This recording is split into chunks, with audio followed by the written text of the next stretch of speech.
What up, guys? This is Jimmy Barnett here with Tech Talk, and today I have Bambam Lee. So today, guys, we're going to be covering Bambam's journey. He's lost a lot of weight, got started in jiu-jitsu, actually, I will let him tell a story, but I believe he got started with his weight loss first, then joined jiu-jitsu to supplement his weight loss, and ended up changing all of his training to supplement his jiu-jitsu. I'm not quite sure. I'm going to let him tell a story. But first and foremost, why did you want to make that change? The life change, just losing weight. Yeah. Yeah. So, well, start with one of my best friends. And first off, like you don't get big overnight. Like it took a minute. I was over 300 pounds, and I had one of my best friends. He was about the same weight as me, and he actually went to a doctor and didn't like what they told him. So he called me up that day. He's like, "Hey, we're going to the gym tonight."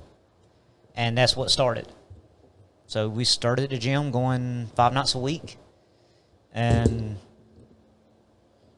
gradually started losing weight, started feeling better, more energy. He kind of started doing his own thing. He still was working out, but not all 5 nights with me. And I got started enough to where I wanted to keep going.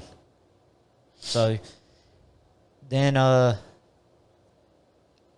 after, I don't know, maybe a year into it, 8 months to a year, had another friend, "Hey, let's go try out jiu-jitsu." By this point, I was down to about 230, 240. So this was a different friend. Different friend. And he's like, "Hey, let's try this out." And I'm like, "Oh, okay." Like there was always a friend getting me started, like to push me through that door. But once he got me through the door and I started jiu-jitsu, it was just like you said, it was supplementing my weightlifting, just something for extra cardio, extra workout, something different. And the more I learned, the more I got into it, I'm like, this is fucking awesome. So my weightlifting started supplementing my jiu-jitsu. Like, how's this going to help me with my jiu-jitsu? And like all through this journey too, is me researching, trying different things, different exercises, what worked for me, different supplements like protein, fish oil, stuff like that, different diets. Like when I first started weightlifting, I was counting calories. It was just straight chicken, straight turkey, no red meat, just more vegetables and fruit. So how hard was it for your the initial change? Like the very beginning, you were over 300 pounds, and you decided, like, your friend was like, "I don't like what the doctor's saying. I gotta change my life, or I gotta change something." Right. And did you go just for moral support, or did you want to change too? And how hard was it sticking to a new routine and building new habits? So building new habits was hard, but I didn't go just for moral support. Like it was we were going to push each other because we both were 300 plus, and he was going to start this journey, and he was trying to look out for me, like, "Hey, do this with me," and I'm like, "Okay, well, we'll both be there. We'll motivate each other," and we started it together, and we both did research and bounce things off of each other, like, well, food, count calories. Hey, I found this app to help track calories, stuff like that. Did you find any, like, professional help, or did y'all just do everything yourselves? No, technically no professional help. We had friends that have always, like, been in shape or play sports, or they've never quit weightlifting from the time they started in high school. Right. So we would ask them for advice, but like actual paid professionals and stuff, like people like trainers and stuff, nothing like that. I got you. So back to the original, like y'all decided to do this, and y'all started bouncing things off each other. How how hard was it to stay committed, and like how long did he stay committed? Is he still committed? Did he kind of fall off and you just stick with it? Like what all happened? Walk us through that. Okay, so it was hard. New habit, new routine. But because we started together, we pushed each other. And like, man, I don't feel like it. Not like, no, your ass is going. Like, let's go. We'll today's the last day of the week for a workout. We'll knock it out today, and we got 2 days off. So having someone there as a support definitely helped me. So if you did it, like someone did it by themselves, if they don't have a strong mindset, it would be harder. But the fact that I had someone that started with me made it easier. Now, don't get me wrong, it was still fucking hard. Because, like, I had my lifestyle for so many years, and here I am trying to change it. Right. And you asked, like, did he stick with it? He stuck with it a little bit, started training more at his house and doing his own thing. And then he fell off of it. I stuck with it because I got to a point where I didn't want to. I knew that the moment I stopped, I would go back to who I was. And I didn't want to get back that big again or anything like that. Like, I told you I was 300 plus. Right now, I gained a little bit of weight. I had got down to about 170. Right now, I'm walking around 185. And you look good. You're strong. Yeah, but I feel good. I feel good. Like the best weight, like training jiu-jitsu wise, like competitions and stuff, 170 felt great. My goal probably, I want to walk around probably about 175, 180. So, I mean, I feel good right now, though. But he'll go through spurts to where he'll exercise and he'll take a little bit of time off. Like, he does enough to maintain. Like, but he's happy where he's at. Like, Did he lose weight? He did, yeah. He got down, like, right now, he's walking around the low 200s. Like, I would say 220, 230, maybe. Oh, nice. But he's one of those, too, where he was an athlete in high school.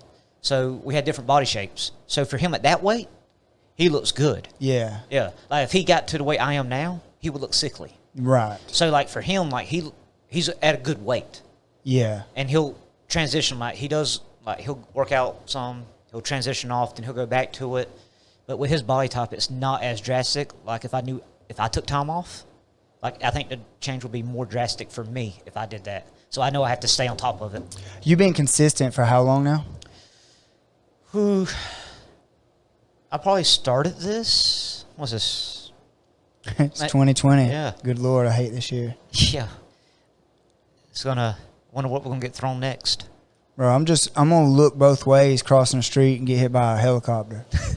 I'm waiting to discover like a megalodon or something in the ocean. Probably ballpark 4 to 5 years. Probably about the same time like I started growing my beard out. We'll round up. We'll just say 5 years. Sounds good. I'm good with that.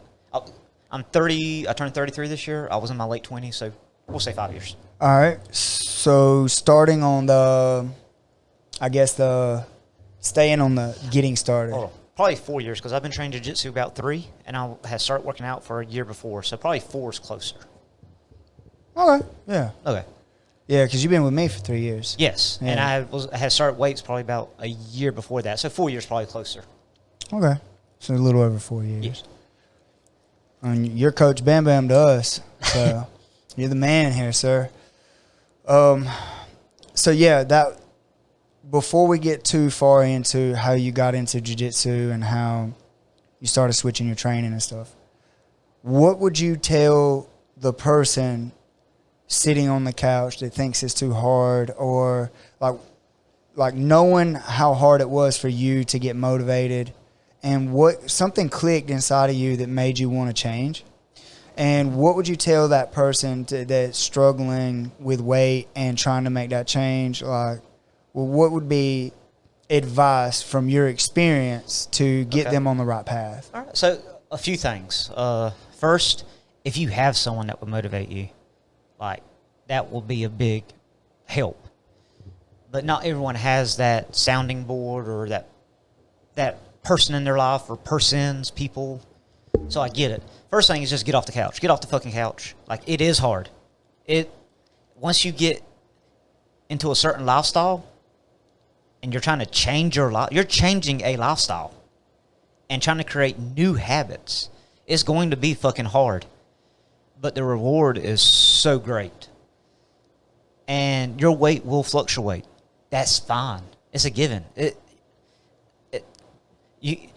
Overall, you're moving in the right direction. So, like when I first started my journey, it was an average of about 10 pounds a month. That's a good average. Yeah. Then I plateaued, and I'm like, fuck, plateaued. Just kept pushing through, and then I lost like another 30, 40 pounds, plateaued again. And like you're going to plateau, or there might be a week where you just have a bad week and you gain 4 or 5 pounds. It's okay. Just keep at it. Like you just got to keep at it and keep working. And like all these drastic diet fads, I call them fads, but all these diets. So first off, what works for one person will not work for someone else. You have to find what works for you, but you also have to be realistic. So when I first started counting calories and chicken and turkey, it was fine because I was just getting into it. I was doing enough to where I felt it and I was sore and I was so big, like I was seeing changes. It didn't take much because I was going from a sedentary lifestyle to doing something. But at a certain point, like when I was adding jiu-jitsu in and I continued weightlifting, your body can't keep up. You have to feed it. So I had to up my calorie intake. Which again, like you feel like you're taking a step back because now you're eating more than what you had just trained yourself to do, like dieting. But you have to feed your body. Like you'll still see results because you're so active at that point. You needed energy. Needed energy. Like I felt like I was just giving out halfway throughout the day. So like these fads or whatever, certain diets, like I'm just going to cut in like 500 calories a day. Like is that maintainable? Like, I mean, be realistic. Now, if you want to switch to a vegetarian, that's cool. That's still realistic. You can get your protein somewhere else. That's a realistic diet. That's a realistic. Personally, I'm not a vegetarian. I like meat. I'm just saying, be realistic about your change. Like, you just cut out something completely. Like, can you maintain that lifestyle? Like, your body needs certain nutrients and minerals. Like, you just can't cut out everything and cut all that weight. And like, oh, I'm good. Now you start eating all that shit again. You're going to just gain all that weight back. But also, so someone got on me for using this phrase. I don't care. I'm like, you reward yourself. They're like, you're not a fucking dog. You don't reward yourself. I'm like, I see it as a reward. Like, you don't have to cut all the good stuff out of your life. Who told you that? It was a coworker. It was a close coworker, like just bullshitting with me. It wasn't a joy thief, which we can talk about that. Yeah, we need to. We need to talk about I'll mention that. Like you asked me, someone getting off the couch, you can indulge, but like it's smart choices. Like I had a good week. I worked out. Let's say starting out, I worked out 4 days that week. I hit like a max weight on a bench or something. Like you know what? I'm getting me that small blizzard. It's a small, didn't get a large, got a small. Like that's my reward. I feel good. I'm doing good. Like it's the small things. So it's everything in moderation and just making them small choices. Like if I went and got takeout, instead of getting French fries, if they offer broccoli as a side, give me the broccoli. It's still takeout, but but you're making a better choice than French fries. If they had sweet potato fries even. Sweet potato fries better than your French fries? I don't know, man. I'm just saying, you make smart choices. I understand. Yeah. So something that you said that really hit home with me is do something. Yes. So it's a friend of mine. I went to school with him. He graduated a year behind me. It was like 2 days ago. And he said, I don't know what happened. I don't know how I got this big. And that was word for word what he said. He said, I don't know how I got this big. And I said, well, it didn't happen overnight. Yeah, it's over time. It's choices over time, right? And something that you said was like, do something. And here's what I told him. I hate when people compare their bodies to a car. Like, oh, you put fuel in, what you put in your car, you kind of get out of your car. Like, you're not going to run your car without any gas. So when you started doing a lot more athletically and stuff, you needed more gas in your car. Yeah. And if you go to the racetrack, you don't want to be running on low octane. You want a hot fuel, like a higher explosion. You want it to run a little bit hotter or whatever. And you want better air and all this other crap. Anyway, the point is what you put into your body, you're going to get out of it. And but basically what I told him, I said, what are you doing now? He said, nothing. I said, okay, how far is your mailbox from the house? And he said, oh, I got a long driveway. I said, how do you check your mail? He said, well, I get on a golf cart. I said, start walking to your mailbox. Right. I said, drink water. Everybody's going to tell you to drink water. And they don't tell you why you drink water. And majority of your body is made up of water. And if you're not drinking a lot of water, you tend to retain more water. You tend to retain it. If you flood your body with water, your body says, hey, we got to get rid of all this water. Well, also, your bladder can't hold that much. Right. You're going to go to the bathroom a lot more. But cutting weight for fights, we used to do what we call a water diet. And you basically drink 2 gallons on Sunday, 2 gallons on Monday, 2 gallons on Tuesday, a gallon on Wednesday, and a bottle on Thursday. And then after lunch on Thursday, you don't drink any more water. And your body will literally dehydrate itself. Like, we usually use distilled water for that. How much, drinking that much water, how much weight did you gain? While I was drinking it? Yeah. None. That's a lot of water, I feel Your like. body goes into flush mode. Yeah. And you literally pee like every 15 minutes. Like a lot. And but it's literally your body says, hey, he's going to keep giving us water and we don't need all this water. Get rid of it. It'll literally dehydrate you. Just doing that. Like no sauna or nothing. Just doing that will dehydrate you. But what I tell people is you need to drink a gallon of water a day, roughly a gallon of water. Some people's like, I can't do that. I'm like, it's how you're drinking it. I used to be one of those people, like I walk around 138 pounds. I'm like, I can't drink a gallon of water. Well, if you're taking these little small sips, like your body says that's enough water and it tells you to stop drinking it. But if you take these big gulps, you can drink an entire bottle of water and you'll feel a little sloshy in your stomach, but you can drink it.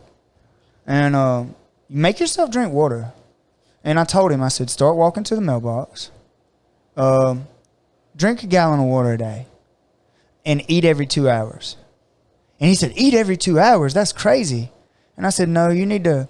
I was like, I don't know you. I don't know your eating habits. But I bet you $1,000 you probably only eat once a day. And it's probably a really big meal before you go to bed.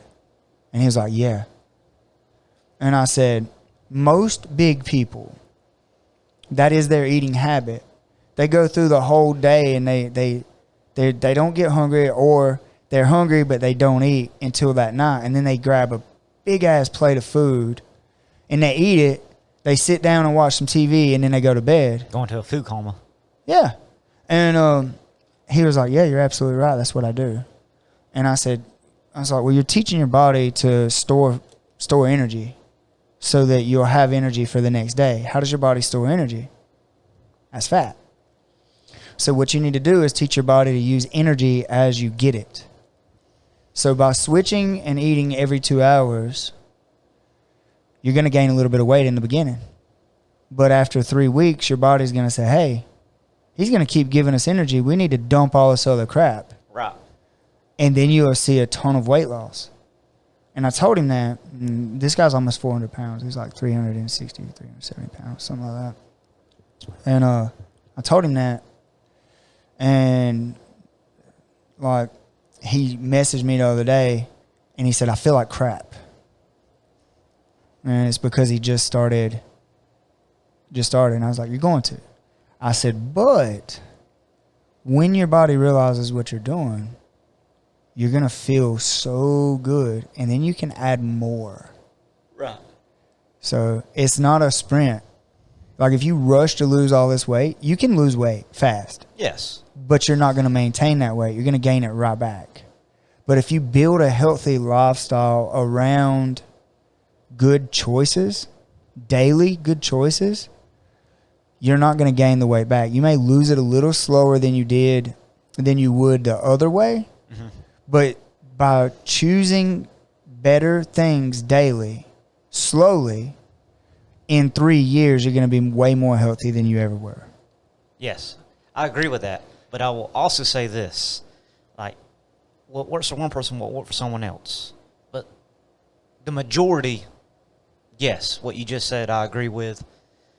But just throwing it out there, they did an interview with this guy. He was like it was a milestone. He was in his 90s, had just turned 100 or something. And they asked him, like, thinking like, oh, some secret to life. Like, what is your secret? What do you do? It was, I don't do nothing. I go to the pub every afternoon. I have a cigar every day, and I have a pint, and then I go to bed.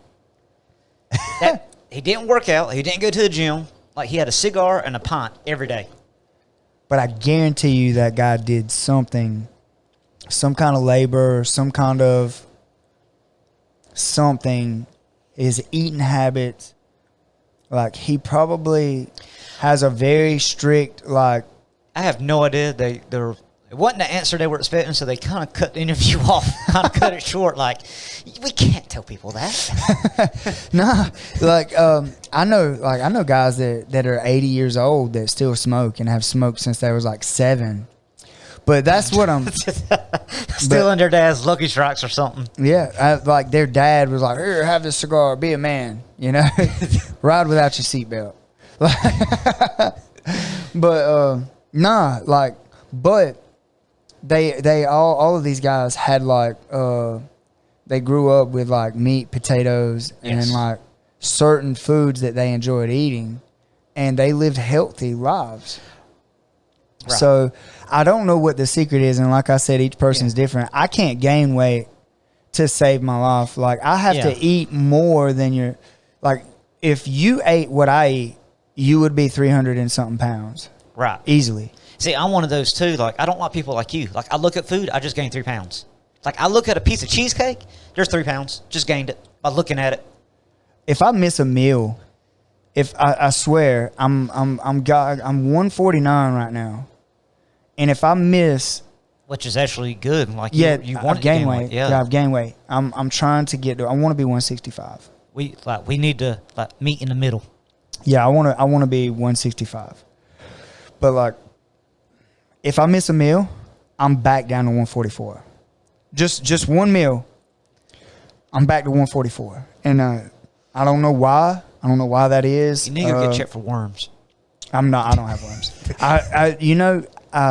My uncle and them used to joke with me and tell me that I had worms, or like they used to do that. And I was like, well, I need to be checked. I might have like a tapeworm or something, because I eat like 6,000 calories of food a day, and I don't gain weight. If I miss a meal, I actually lose weight. I could probably go fast for a day and be 135 pounds in one day. I almost guarantee it. So I don't understand, but I do burn hot though. Like my metabolism, I get like my body is always physically hot, and Taylor can vouch for that. See, my body, I put off heat. Like, if you took my temperature, like 97.9. That's great. Yeah. But I bet missing a meal, I bet that helps you when it's time to cut weight for fights. Dude, cutting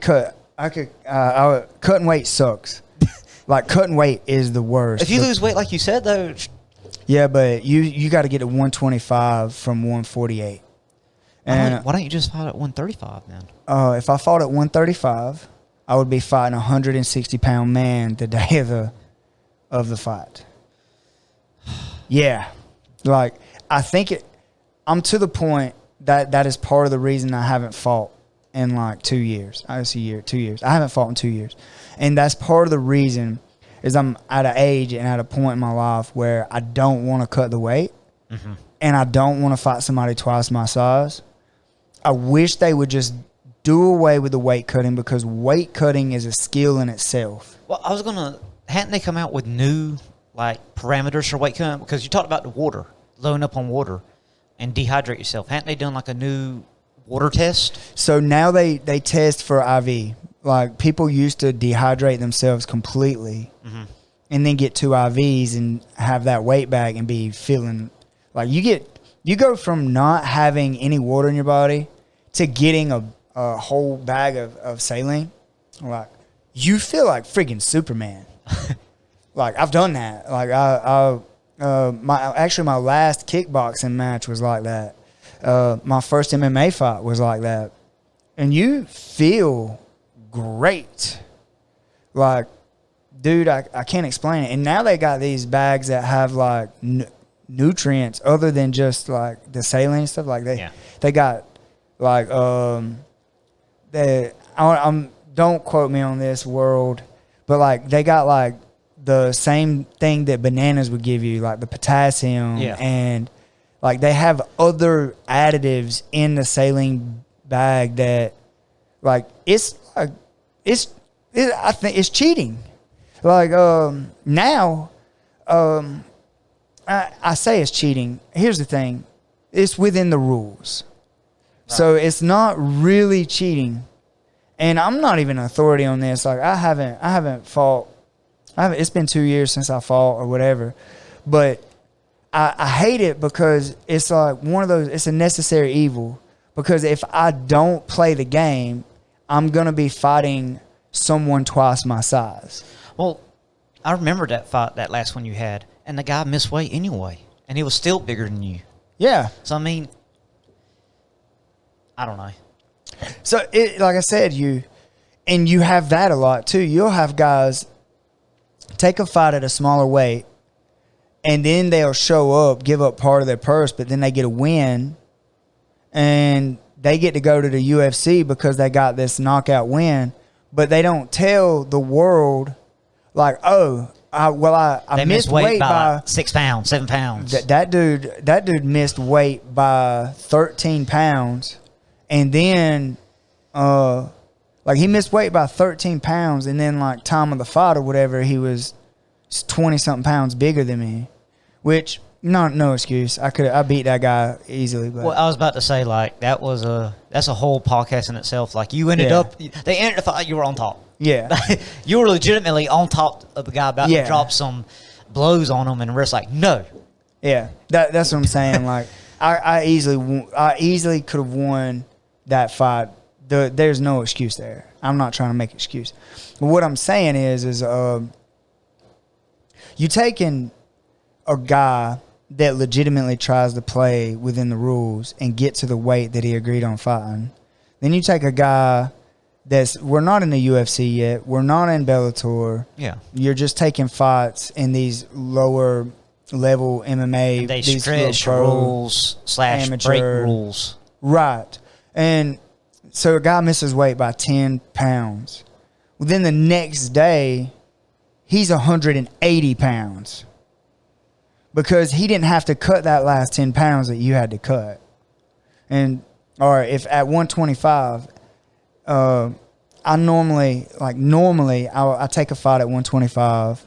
I walk into the ring at 144 the next day, or the cage. I walk in there the next day at 144. Right? Mm-hmm. Well, if they don't cut that last 10 pounds and they normally walk around at 155 or 160 pounds, the next day I'm a 144, they're 155 or 160. That's a huge, like, difference in men. Yeah. Like that, and it don't seem like a lot, but dude, when you got somebody holding you down, or like that extra weight, like trying to throw you, and like it comes into play. Not to mention the taxing, like how bad it taxes your body to cut that last 10 pounds. Like I can get to 135 and not even try. Right? Yeah. But that last 10 pounds is hard as fuck to get off. I could fight at 135 and not really cut weight.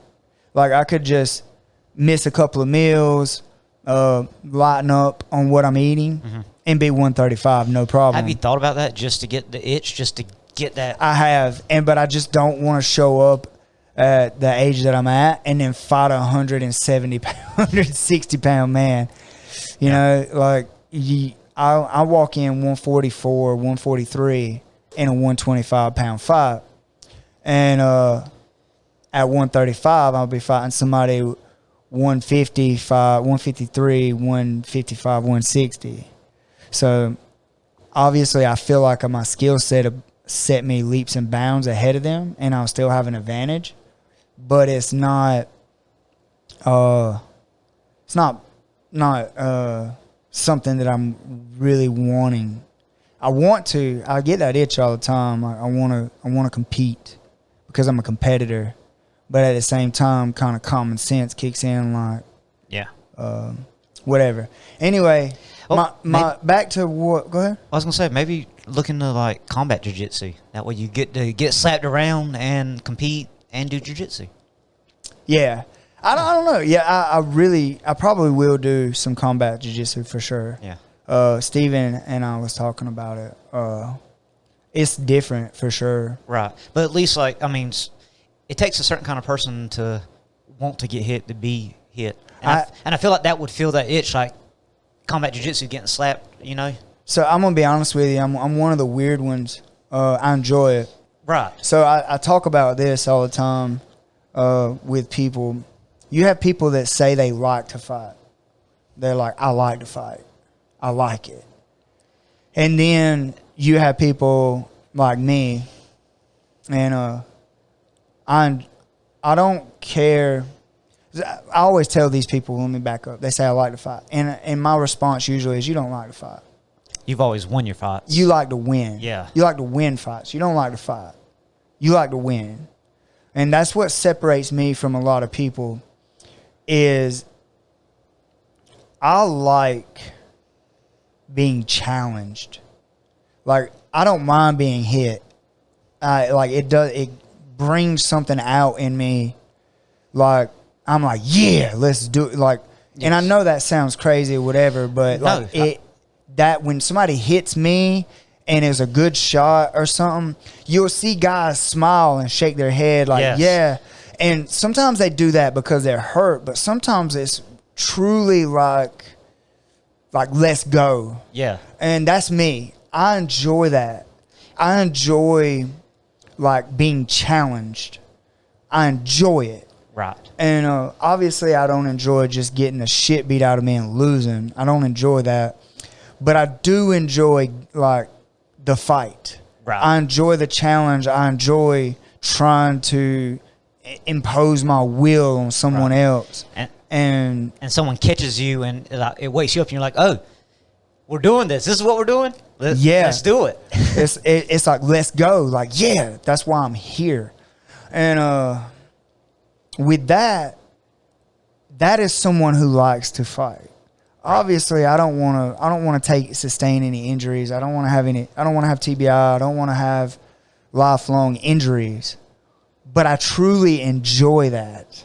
And when I hear people say I like to fight, I'm like, no, you don't. You like to win fights. You don't want to get hit and have to come back from that. You don't want that challenge. You don't want. Most people, they'll quit. They find a way out. There's a million reasons to quit. There's only one reason to keep fighting. That's because you want to win. Yeah. And I think that's what sets me apart from a lot of guys. Yeah. You can see it even at the highest levels, that exact thing. Like that's what happened to Ronda Rousey. Just dominating people. And then she started, like, her last two fights got hit clean. And you saw it. Like, you could see it in her eyes. Like, It changed who she was. It changed how she fought. It stole her confidence. Right. She was like, maybe I'm not one of the top athletes in the world. Like, there was a lot of mental thing too, because UFC hyped her up and built her up, and you got that kind of pressure and that kind of training. I feel that pressure now just because I own a school, and I actually own two schools for a little while, not long, but I own a school. I've owned a school for 7 years. And I feel that pressure now more so than I ever have my whole life to perform, simply because I don't want to let the people that have invested time in me, or like I don't want to feel, I don't care about myself losing. Like, my ego can take that. It's about letting my family down. It's about letting my teammates down, or having this hype built around me. Like even me. Like, I'm worried about, like, what kind of hit is my business going to take if I go out there and just get completely demolished? And now fighting for me has changed from, it used to be pure and like, let's go see who the better person is. Yes. So now it's more of a political thing. Like, okay, is this going to help my business or hurt my business? And when you start thinking of those things, it's time to move on. See, and I get it. Like people, I think a lot of the general population don't realize. They think it's all strength and technique. Like there's a lot of mental in it too. Like that's the majority of it. Like I mean, and like just me. Like I'm not an MMA fighter. Just jiu-jitsu, and I've done jiu-jitsu competitions. Like I can deal with loss. I lose in the gym all the time. But then, like we've had other podcasts talking about, like I'm at that level now where like a target on my back, to where like new people, they see it kind of attainable, but they're just not there yet. And I'm like, okay, I got to go to this competition. Like they build me up in the gym. I got that target on my back. I'd show out in the gym or something to have a good night. And now I go to a competition and lose. I'm like, fuck, I'm not as good as everybody said I was. Like y'all lied to me. Yeah. No, it just happens. And I think that's what separates competitors from everyone else in the world. Yeah, I keep showing up. I mean, like, dude, they just show up, put in the work. Nobody remembers that loss really, but you. Exactly. And even in the UFC, like, unless it's a specific person, like they're talking about their last fight to hype up another fight, you really don't remember. Like George St. Pierre is the GOAT, right? He's the GOAT. But I remember Matt Serra knocked him out. Like, but you don't, when you talk about George St. Pierre's legacy, what do you talk about? Talk about the fact that he come back and did that to him. Right. It's how you come back from a loss, how you handle it. Right. And he lost to Matt Hughes, he lost to Matt Serra, and but then he come back and avenged those two losses, and that's what people talk about. Yeah. Conor McGregor hasn't won like his last 5 fights. And he's still... I think Conor's a great businessman. I've never bought into... his hype? Yes. I've never bought into it. Like, I'm not a Conor fan. Like, I think a true champion, like to beat a man, you got to beat the man. Like, I feel like he's never defended a title. Any organization, every title he's won, he has never defended the belt. I think you got to defend it. Like, you're like, you become the man, like... I disagree. I think you win the damn title, you're the world champ. You're the champ. Everything can happen like a fluke. Like you need to defend that title. That's my opinion. I'm not the fighter you are. I think you need to defend it. Don't get me wrong. I think he does. He has talent, and he knows how to sell it. He's a great businessman. Right. I think a lot of people say like you got to defend the title. You got to defend the title, dude.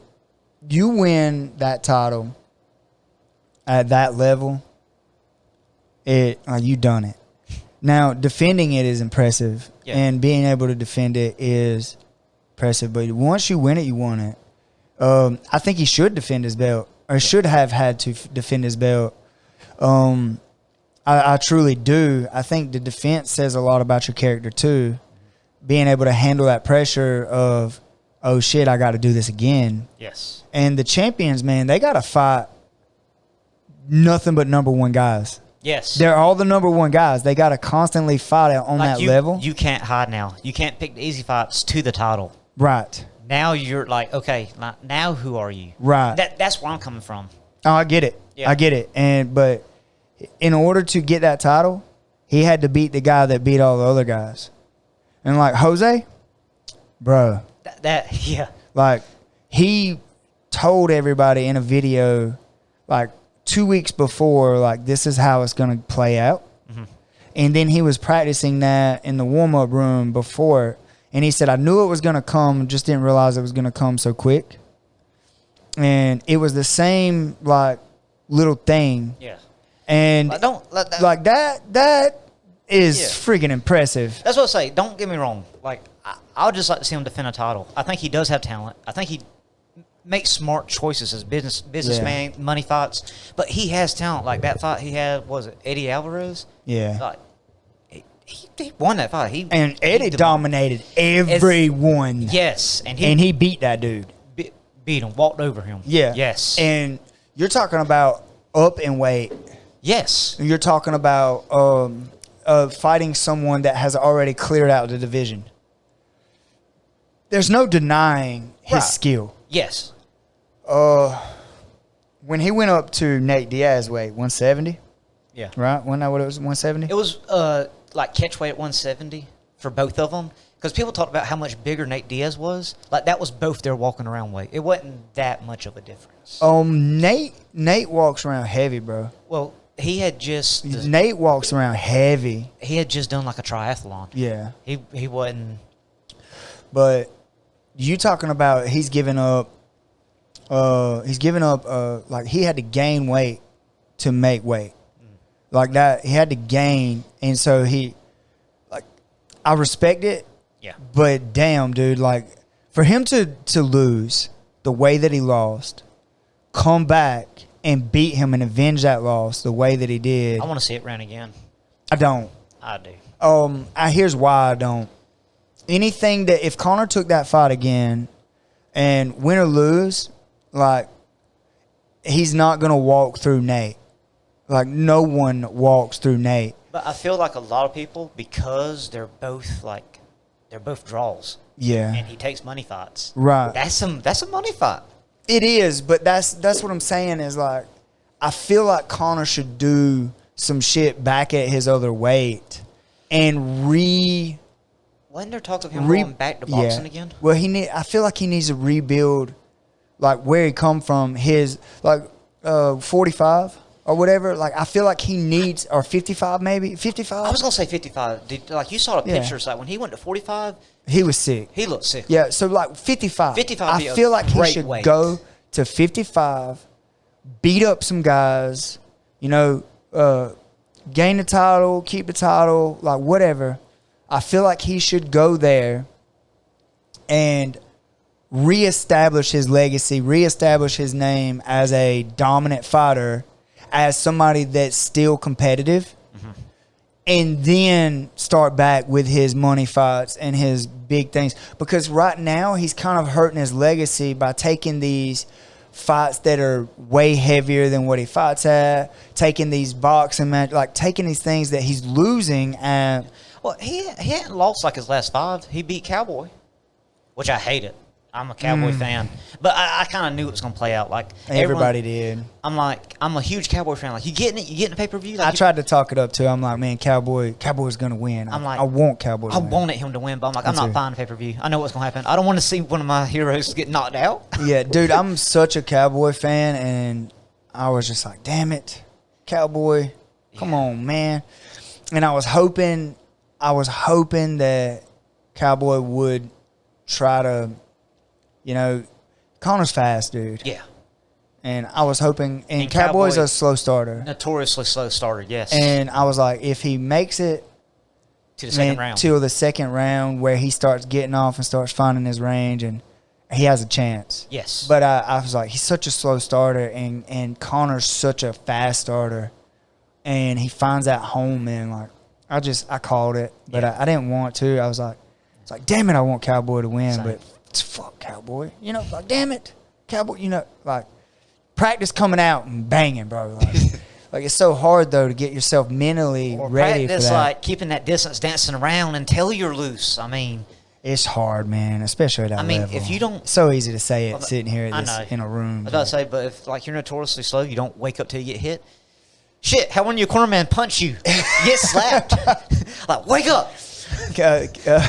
Have somebody like, let's go. Like that'd be great. Well, again, I feel like we're getting sidetracked. You're about to ask me something. I was going to say one thing before you got to the next one. You asked me what to tell people on the couch. I was going to say, we mentioned it. The Joy Thieves. You're going to have the Joy Thieves. And you might be able to define it better than me, but Joy Thief is, like, they suck the joy out of things. Like, they'll find a negative about something. So you'll have them, like, when you're starting on your new fitness journey, weight loss journey, you got to have the right people to confide in, because you're going to have hard times. Like I said, it's going to be hard. You don't need a joy thief, because they'll ask you, like, why are you doing it? Like, what's it matter? Did you have people asking you things like that, like trying to discourage you from your weight loss journey? No.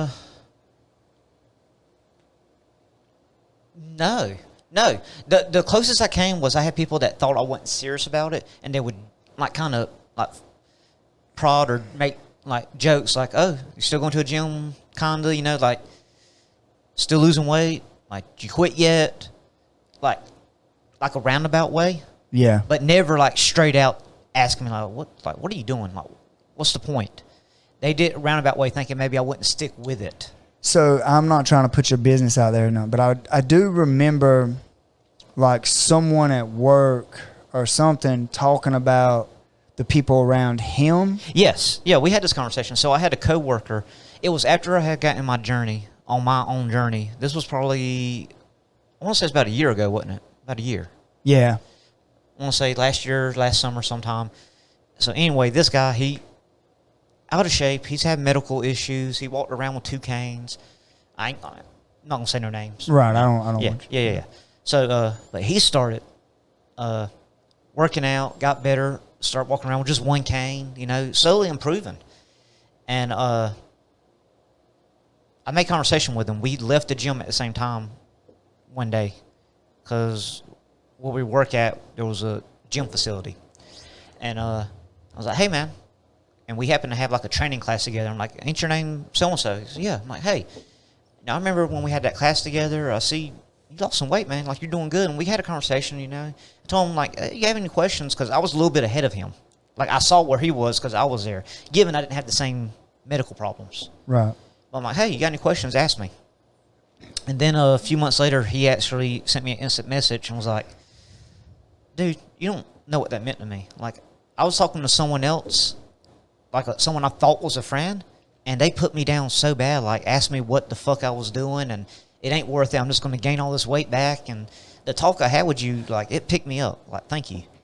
Like, you may not have encountered that in your life, but there are joy thieves out there. They just want to suck the joy out of. They're not happy with their self or their life, so they want to make everybody else miserable as well. Yeah. So, I was checking the lag. Make sure there wasn't a lag. Yeah, because that happens sometimes. But yeah, anyway, joy thieves. My definition of it is just somebody that wants to make you feel bad for something that you want to do, like, or make you feel bad in your life because they're not happy in their life. Right. They just want everybody around them to feel or act the way that they act or feel. And a good example of that is I can't catch a break guy. I hate those people. Like me, I've had one of the worst years of my life. Yes. Like, hands down, one of the absolute worst years of my entire life. And it hasn't the thing about it is I could easily look at this year and go, man, life sucks. Like, I got this and this and this and this and this going on. My house burned. I lost a business. I'm almost bankrupt. Blah, blah, blah, blah. I could do that. Or I could say, holy shit. Like, when my house burned, look at all the people that rallied behind us and tried to help us. And like, we don't have insurance. We didn't have any insurance or anything like that. And the people that are in my life, that are a part of my gym, that are a part of our community here in Eastman, rallied behind us, dude, and they raised money. They're still trying to raise money. People are still asking me how they can help. This like happened like last week. That's what I choose to look at. Not the fact that we lost everything. Not the fact that we that I'm financially, like, none of that. I don't want to focus on that, because what I teach my kids is where focus goes, energy flows. Right. And if I focus on all the things that I have to be upset about, then I'm going to drive my mindset into that area, and then I'm going to be focused on that, and then I'm not going to be happy. Whereas if you look around and look at what the I guess the village that we built here at Tech Center, or the community that we've built, and then look at the community in Eastman and even the jiu-jitsu community. Like, you look at the people that literally come and like played ball or however you want to say it, like stepped up to help. Like, dude, it's amazing. Like, I can't be upset. I can't be mad about this year. Like, people showed me that they care. And to me, that's humbling. And at the same time, that's who I want on my team. That's who I want on my circle. I don't want the person that's going, poor, pitiful me. I don't want the person that's going like, oh man, you're just wasting your time. You're gonna grow old anyway. Or you're like, why are you cage fighting? Like, why are you doing that? Because I want to. Right. You know, like I'm choosing to do these things, and I don't need someone pulling me down. Either you're gonna help me do what I'm trying to do and lift me up and help me grow, or you're not gonna be a part of my life. And I don't have time for the joy thieves. So my message to the world out there would be, figure out what it is you want to do, surround yourself around like-minded people, and go all in and do it. Like I said, I've had one of the worst years, but there's always good with the bad. And this year, anybody that knows me, and I'm not trying to pull like toot my own horn or whatever, to call me little toot my own horn or whatever, but I invest in people. And like I go and help people move. If I have something that'll help someone, I'll loan it to them. I'll go use it for them. If you need help on your house, help moving, I'm always the guy that helps, and that I'm the helper. I'm never the person asking for help. I'm always the one that's giving the help. And when it come time, this time for me to be like, man, my hands are tied. Like I do not know what I'm gonna do. And I felt alone, and I felt like I don't know what I'm going to do. I never asked for help. I didn't have to. People just stepped up. It's awesome. And it was the best feeling in the world. And like, it still is. Like, people are still trying to help. And we're still trying to climb out of this hole that we're in, because we still owe money on stuff that burnt, blah, blah, blah. Not trying to get on that. I'm just simply saying that I have so much to be grateful for. And I would be a hypocrite to teach people to focus on positive things and this and that, and then turn around and sing that poor, pitiful me. That's why I'm not going to be that guy, and I don't want that guy around me. Right. But anyway, guys, ignore the joy thieves. When you're trying to do something new, you're going to have a billion people telling you the reason you can't, telling you can't do it, telling you it's stupid. Just do it. Ignore them. Put yourself around somebody that's wanting to do what you want to do. Like the real people. Not everybody that says they're your friend is on your team. Pay attention to their body language. Pay attention to their actions, and whether their words are lining up with their actions. See what type of person this is, and then make the decision. You have the decision every single day who you put in your circle. If somebody that was on my team, and all of a sudden stops pulling their weight, and now I'm still pulling this friggin' wagon up the hill, and they're just sitting on the wagon while I'm pulling it, it's time for their ass to get off. They done went as far as I'm willing to carry them. But if we're working together and we're still headed up that hill, and they're pushing and helping me reach my goals, and I'm helping them reach their goals, they can stay in my circle as long as they want. But the moment they become too heavy for me to carry, or the moment that I feel like, okay, this person is literally dragging me back down the hill, back from my top, right, it's time to let them get off at this stop. It's time to separate myself from that person. That don't mean I got to be mean to them or be a shitty person towards them. That just means that they are no longer pulling their own weight, and they are literally making me backslide. It's time to just say, all right, dude, this is your stop, and stop hanging out and stop giving your energy to this person, because they're not returning the energy that you're putting out. Does that make sense? It does make sense, yeah. So anyway, that was my rant. I done talked 20 minutes about joy thieves, because that's one of my talking points to my kids. Yeah. So I think I talked some of that 20 minutes. yeah, just a little bit. So you're talking your weight loss journey. You started losing weight. Mm-hmm. You had some joy thieves, not really indirect. Yeah, I didn't have it as bad as what I've heard. Like I told you, my coworker, like he directly was affected.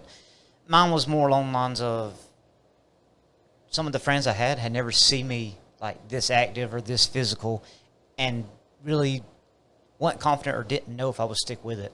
Like now, it's just part of my life, and they know what I'm into. Dude, sometimes it's the people that care about you. They don't want to see you fail. They don't want to see you hurt. Yeah. So they try to discourage you from doing things because they don't want you to see you fail or see you hurt. Yeah. No one really discouraged me. I just think I surprised them when I stuck with it as long as I did. That mindset. Yeah. Make that mind up. All right, so now you've been doing the weight loss thing for... I said 4 years or so. Well, no. I'm talking about back then. Back then. Yeah, so you started the weight loss journey, then you stuck with it for 7 or 8 months to a year. Yeah. And another friend is like, let's try jiu-jitsu. Yes. First and foremost, what was that like for you? Like, why did you even consider doing that? And was you scared? Was you nervous? Like was it something you was just like, fuck it, let's do it? Or like, what was your whole thought process, or what encouraged you to do it? So, I had never, like, trained before, but I've always been a fan of MMA. I've always watched UFC and even, like, some of the low-budget ones that came on, like, a cable channel. Like, I've always been interested and watched it. So, I understood I didn't understand movements or how they worked, but I knew names of shit. You know? Like, I knew what a guillotine was. I knew what a darce was. I just didn't know how you did it. I just knew the name and what it looked like. And when my friend was like, well, let's go try it. Like, I was at the point, like, still, like, that confidence. I never would have, like, made that jump myself. Because I see it on TV. I'm like, I don't want to get my ass kicked. But then my friend's like, let's go in there, check it out. And I'm like, oh, okay. Like, was it all of you guys' first time? Yes. Every one of y'all's very first time ever stepping on the mat? There are three of us, and it was all of our first time. I remember when y'all come in. Yeah, it was the three of us, and we all started, and the friend that got me to come never came back. He lasted 1 day. And then me and the other friend, I think he lasted 2 or 3 months. 3 months. It was like 2.5. Yeah. It was 3 months. And it was one of them deals where, like, I was getting my feet wet, coming like twice a week, and we would ask each other, like, are you going? You going today? Hey, you going? That way we knew someone else That was there. that was there and same level, beginner, didn't know shit. And then it got to a point where I quit asking if he was coming because I, like, that mindset, I'm like, you know what? This is pretty fun. Like, I'm going anyway. I think me and you become really good friends too. We did. Which it took a minute because I'm the top person. Like, you gotta get me out of my shell. Yeah, it took me a minute to get you to Yeah. like be my friend. But I was like, I want him to be my friend. I like being my friend. Yeah, like, I can be friends or friendly with anyone, but it takes a whole lot to get me out of my shell and to let you in. Like, it takes me a lot to let you in to my circle. Like, we talked about circle of friends. Like, it takes a lot for you to be let into my circle. And, like, once I let you in, like, we're two best friends. Like, I consider you can have more than one best friend. Like, Yeah, I agree. I would consider right now, like, 3 best friends, and you're one of the 3. Nice. Yeah. So, guys, if you hear this mic, me moving it and shit, like, I'm constantly fidgety. So, I'm going to figure out a position that I like it in. But, like, every time I move the mic, so I'm sorry. But for you, and you come in, and then eventually you said, I'm going. Screw it. Yeah. First of all, what did you think of me your first day when you seen me and talked to me and got on the mat? Like, was it intimidating because I'm such a big and scary person, or like what was it? No, my first impression of you was good. Like, this guy knows what he's talking about. He's walking me through it step by step. Do this, do this, do this. Like, I thought you were a really good teacher, breaking it down, instructor. And since we have become friends, like, you've told me it took you a minute to get to that point. Like when you first start teaching, it was hard. And then when you asked me to help teach and coach, like I realized like, shit, it is a little hard. And not everyone can do it. No. But my first impression of you, like I think you had got to that point. Like you had learned and growed, and like my first impression of you, like you knew your shit, and like, okay, I'm listening to this guy. Like, good vibes. Nice. Like, good That's vibes. what we strive for here at TECT. Because like, not gonna lie, like I said, I never had trained before. There was a guy where like for a month, me and my cousin like kind of tried it, but like this guy, like we wasn't a whole lot of confidence in it.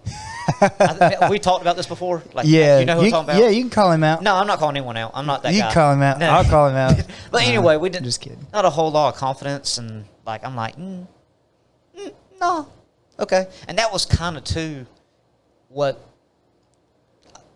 made me timid, where I wasn't gonna come in by myself. So it took that friend to say, "Hey, let's go do it." Well, fuck it, let's go do it. So, and then it got to that turning point. It was an aha moment. Everybody has an aha moment. Light bulb goes off, and there was a move I was having problems with, or I hit something in her live roll. I don't remember what it was. It was like an aha moment, and I'm like, I don't need my friend here no more. Like it's cool. I want him to keep training, but I'm going anyway. Like that was amazing. Dude, I think everybody has that moment where they start and it don't work. It don't work. It don't work. It don't work. It don't work. And you just get nail. You're just the nail. Yes. Nail. Unless you're a freak athlete. And then you're like, man, I'm not going back. Screw this shit. I'm tired of coming home and feeling like crap. And then you hit a sweep on a person that's just been destroying you. Or you hit a submission on a person that's just been whipping your ass. And you go, oh, that felt great. Yeah, and you remember one of my moments because you actually I don't remember this. You pointed this out to me. It was, I had been training for a little bit, and we had a couple new people. Yeah. And It was you and Mel. Well, you told me, like, I had a smile on my face after rolling, and you're like, what's up? And I'm like, man, I've been beat up so much. Like, this is fun. Like, I'm not getting beat up as much no more. Yeah. It's that the problem is that, all right, with jiu-jitsu, water rises the water, right? Is what Yes. That's the all tides, high tides raise the ships, or how's it go? You've always said in the class, like, water rises to water. Yeah. So, like, you have high water, the low water will rise to it. Yeah. And now you just keep. So I guess the rule of thumb is like, if you started filling a room up with water, right? If you just started filling it up, this side of the room isn't going to fill up first. Yeah. You're going to get a solid 1 inch across the whole bottom, then 2 inches, 3 inches. When you fill up a swimming pool, there may be a little offsetness, but it's going to level out to the same level. Does that make sense? Yeah. And that's what happens in the gym, is it levels out. Like the highest person, everybody's going to come to that person's level. And you are rising with everyone else in the class. Right. So you don't realize how good you are getting because everyone else is getting good about the same pace. Some people have those aha moments and they have something click and they get better. Right. And then you get better, then they get better, then you get better. And people learn different speeds. Yeah. Yeah. But usually 90% of the time, the people that you are rolling with or learning with, you guys are tit for tat, or they're always going to be better than you. And you're like here until they take a break. Yeah. Or until something clicks with you, you might get a little better, and then something will click and they'll get better. The point is that at the end of the day, you don't have a true measuring stick of how good you are until a new person steps on the mat. Right. And you get that chance to go, like, that was pretty freaking easy. Like, I'm actually pretty good at this. Like, when you get on the mat with a new person and you've been training with the same group of people for a little while, which we get new people in every week, but it's like there's a moment when there's a clear difference between you and the people that are walking through the door. And it's such a gap that it's not even hard anymore. And that sounds arrogant, but Speak for yourself. I still, depending on who it is walking through that door, I have a hard time sometimes. and unless they're really, really like freak athletes, Well, or it's freak of the nature, strong ones. But I know how to protect myself until they wear out, because after that first minute, 2 minutes, they're tired. But that's jiu-jitsu. Like Yeah. the goal is to make them tired. So like if they don't have any gas tank left, then you can kill them. And that's what you're trying to do, is make them tired until you can kill them. So I got a smile on my face. Just quick, funny, real quick. All right. So, like, funny tidbit happened tonight in class. Like, talking about water rises to water. I ran beginner class tonight, and I just kind of open mat format. You know, like, what are you having problems with? What can I help you with? You getting stuck somewhere? Submission you can't finish? And someone asked me, I'm getting stuck here. So I'm like, well, here's a couple of my go-tos. I use these. And then here's a couple more advanced ones that I go to. And then I just quit talking. And I'm like, wait a sec. Do I want to show y'all all my secrets? Like, y'all about to kill me.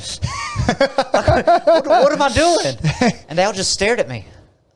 I'm like, I done start now. I made it funny. Like, I done start now. Let me go ahead and show you what I do.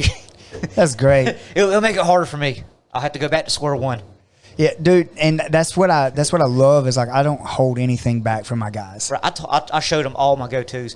So, like, the thing was, bottom side. What do you do? Bottom side control. I'm like, well, the first two things I try, regard or wrestle up. Like, that's it. Regard, wrestle up. Quick, simple. And I said, after that, I usually try, depending on it depends on their position too. But I usually try after that, like a ghost escape.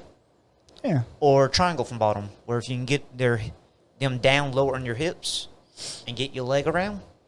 I said that's my next two more advanced that I do. So with me, I do everything that you just said. I never do the triangle. I like triangle. Yeah, no, but not from bottom side. I don't ever do it. I'm not saying it's a bad move. I'm just saying I don't ever do it. I usually, if they get me flat, which is very, very, very rare, I buggy choke them. I said I've never done that one. Yeah, you got to start doing that because it's fun. We need to go over that. Yeah, I buggy choke. That's my go-to if they flatten me out, and that's all I do if they flatten me. I never get flat though. I was about to say, I don't know if I've never gotten you flat because I don't remember you ever doing that choke to me. Yeah. Knock on wood. Now you're gonna do it on purpose. Yeah, I went for a couple of months where I was just letting people flatten me out to see if I could get that, and if I don't get it, usually they try to switch off like north-south, and then I end up like turning into them and wrestling them over. Yeah. But See, I like the triangle from bottom because I don't necessarily finish it, but now I have 2-on-1 on their other arm, and I'll do a straight arm lock or a Kimura, and if nothing else, they're going to freak out and try to move, and I can come up on top. Makes sense. So, Jiu-jitsu 101, sucker. Y'all want to learn this? Get in the gym and train with us. All right. So now you've gotten you come in the gym. You was like 240 pounds. You went from like 300 plus. we'll say about 320, 330. Okay, let's just say 320. Give you a couple pounds. 320. You show up. You're like 240, 250, right? 240, 230. 230. Okay. 100 pounds. Yeah. So you've lost 100 pounds in a year.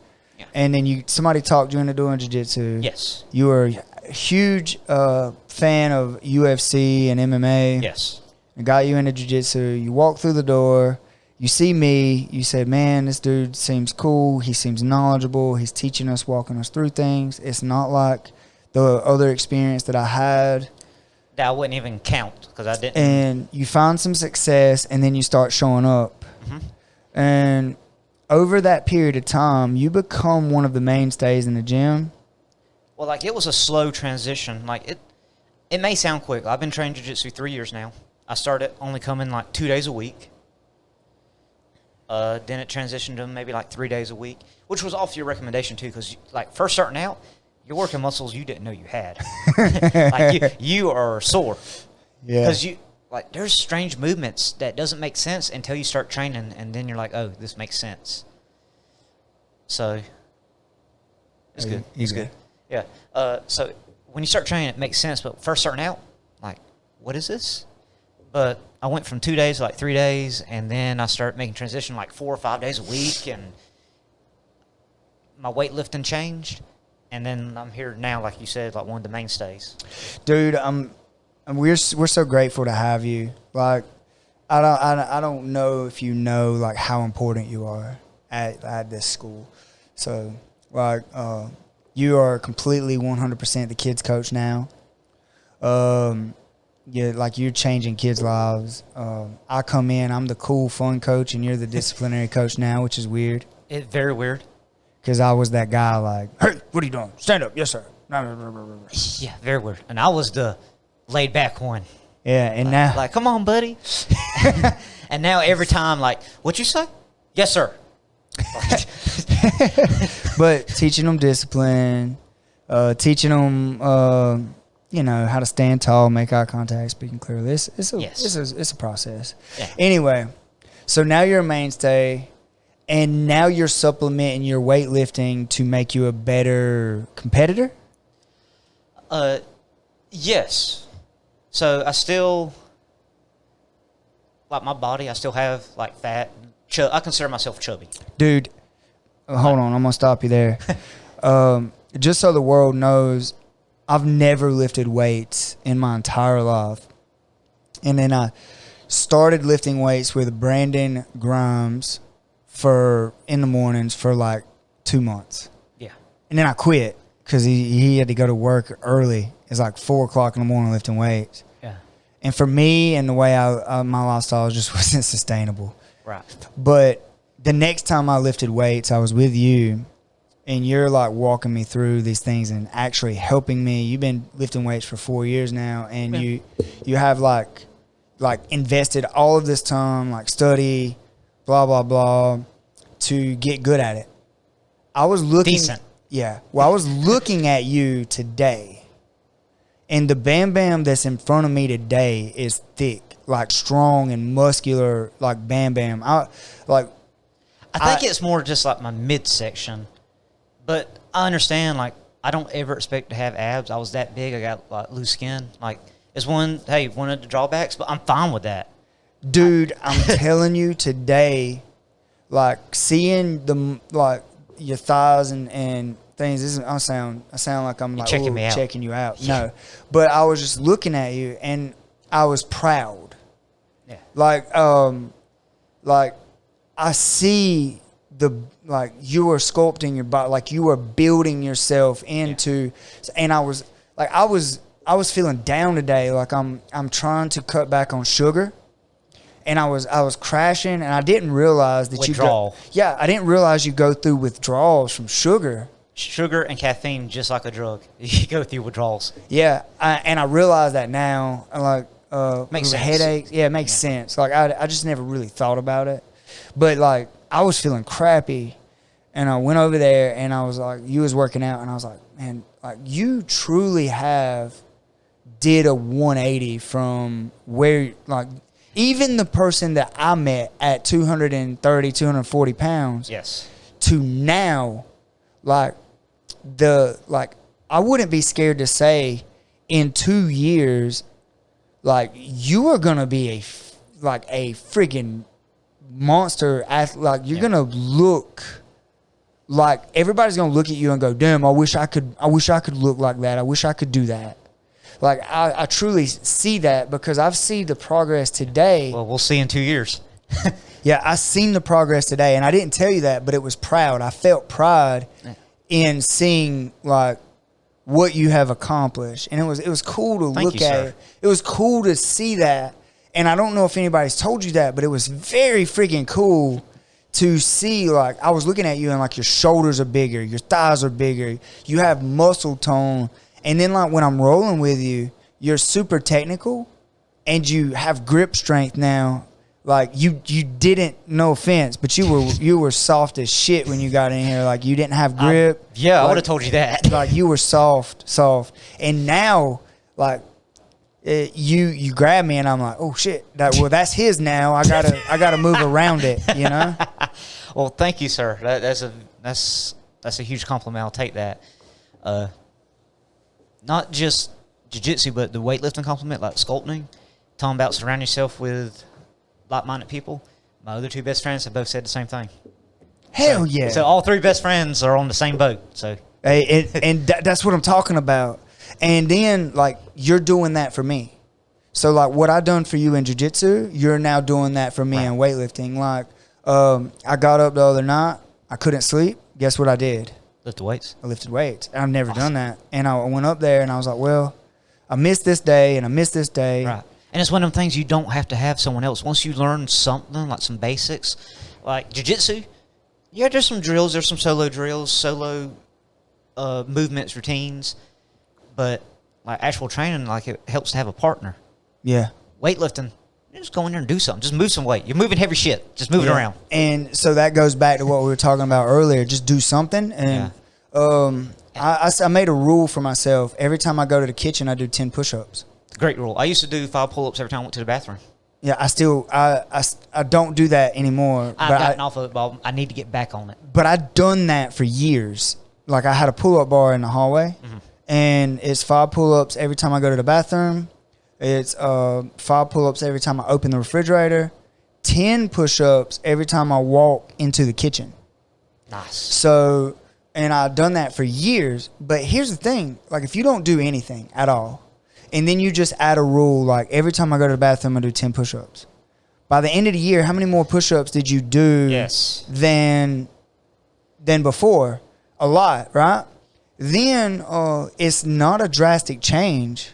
And it's so sporadic, but it changes so much in your daily life that it's a marathon. And by the end of the year, you've done thousands of push-ups. And then the next year, you can actually add more because you start feeling better. Oh, you're going to add more by the end of the month. Like, if you're doing that every day, like, you're going to start out, you're going to be sore because you're doing muscles. If you start out from doing nothing to doing something, you're going to be sore. Push through the soreness.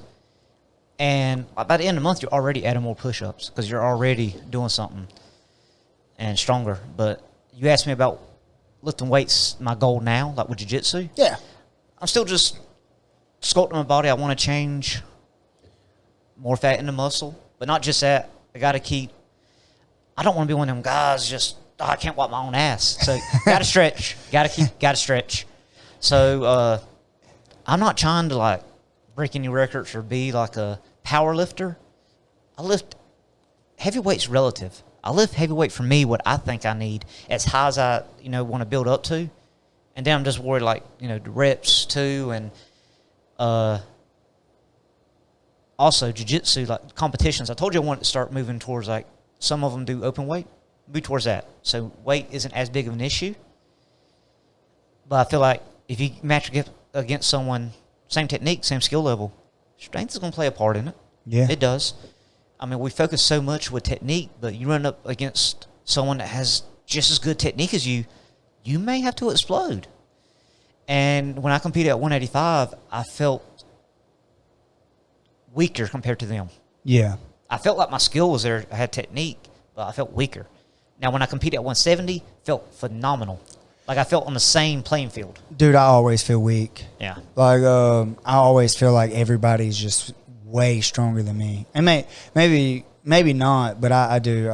I've never grappled anyone other than, like, kids that did not feel like they were just a billion times stronger than me. You still destroy me. Yeah, but it's not because I'm strong. You feel strong as shit. Like you got body sculpted by jiu-jitsu. Like you got like your body's like tough in the right spots. Yeah, and when you put the blade and like that bar, it's a fucking bar. It's a steel bar. Like it sucks. That's what I'm saying though. Is like I've been doing this a long time, but it's like I feel like it's all technique. I always feel like I'm the weaker person. Yeah, but we're working on that. Yeah, I and hope. You've already seen improvements. Like I pointed same thing you said to me. Like I'm seeing changes in you, like in the gym. Yeah, like already, it's helping. Like it really is helping. 100%. I do feel better. Like I'm not I'm not as You started getting off stretching, though. I had to remind you. He said, "Man, I'm getting tired." I'm like, "Stretch, motherfucker." Yeah, Stretch. like you helped me. You helped me a lot. All right, so I got another question, and this one's personal to the school. Okay. This is not personal to you. So now you're supplementing your weight training to help your jiu-jitsu. Yes. You've been with me for a long time now, 3 years, which seems it's like half the time the school's been open. School's been open to the public for 6 years. Yes, I've been here half the time you've been here. Yep, exactly half. Yep. So you actually started 1 month before my 3-year anniversary. Yeah, because I started in August. Yeah. So, like, we're 1 month shy of my 3 years. Oh, you started in August? I thought you started in June, July. It's August. Oh, so you started August. exactly on my 3-year. I want to say there's like a week apart. Yeah, my 3-year was August 22nd. The day I opened to the public was August 22nd. I actually wrote it down. I have it. I can tell you when I started. Nice. Yeah, I'm going to give you a jiu-jitsu tattoo. 17 August. And 2017.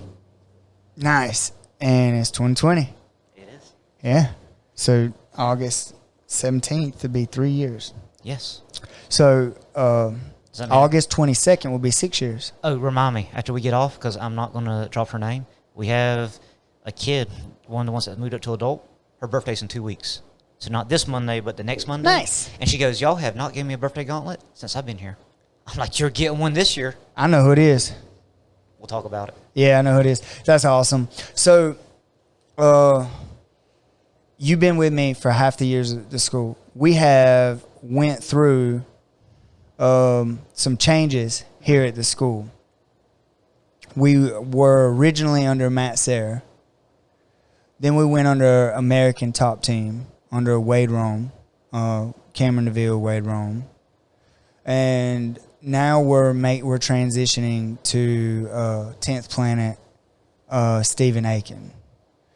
That is 3 lineages in 6 years. Yes.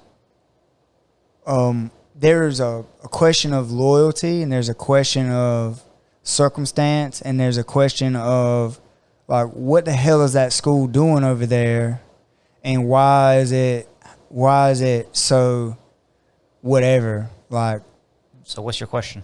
my question is, what are your thoughts on it? And like, how do you feel about that, the lineage and the loyalty issues and So- things like that?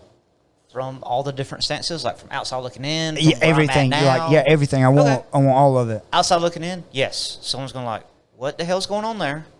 And like, loyalty, like, damn, like, just, he's hopping from one to the other.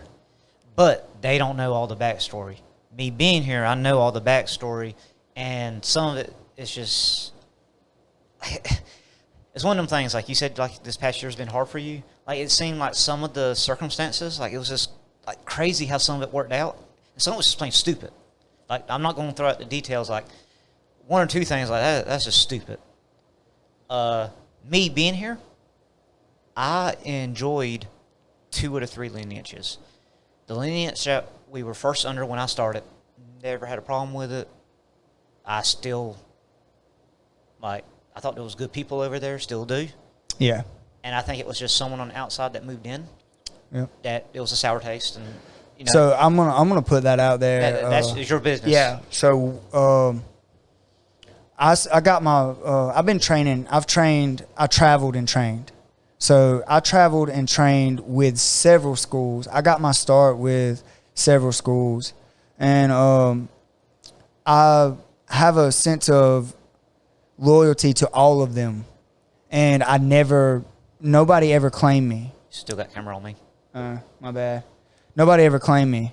I'm just gonna leave it there for a minute. All right. So nobody ever claimed me. You know what I'm saying? Yeah, because your job involved travel, Yeah. so you just. And I trained here for a week, there for a week, but I never missed a day. Like, I was always training somewhere, somehow. In the very beginning, I was training with a school for like 4.5 years. And I ended up coaching the morning classes. But the thing is that school, the water wasn't very deep. Like, we had a guy that had amateur boxing, claimed he was a blue belt and under American Top Team, which he lied about. He was not. And it was the same person that you were talking about that you showed up to, I believe. Yeah. Okay. Yeah. Gotcha. So, like, he lied.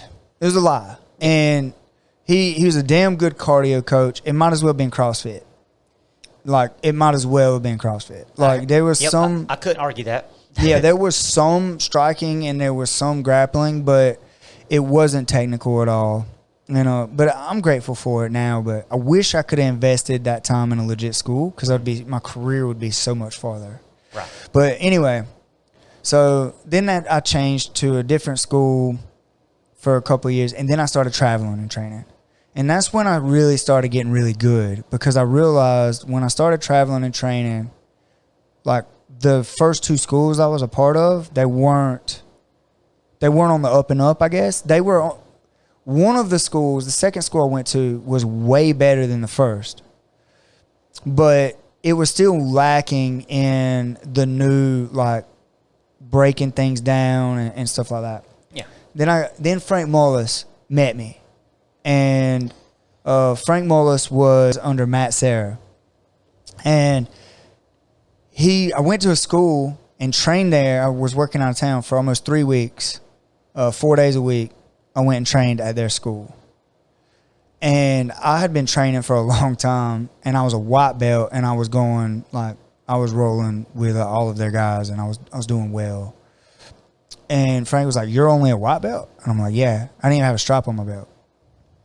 And he's like, "Wow, like, why are you only a white belt?" I'm like, "Well, nobody's ever given me a blue belt." Or like Yeah. I've been grappling a long time, but nobody's ever claimed me. And Eastman, Georgia didn't have anyone. Mm-hmm. And I was opening, I wanted to open a school, not to the public, just for myself. Right. And this is years later. I still been training. And I'm training with Bubby. I had done some privates with Frank at Coles. Like, not like I was still training and traveling. I was actually driving to Bubby's twice a week for privates. And then I started going to Coles with Frank for privates. And Frank asked Bubby and Cole what they thought about my skill level.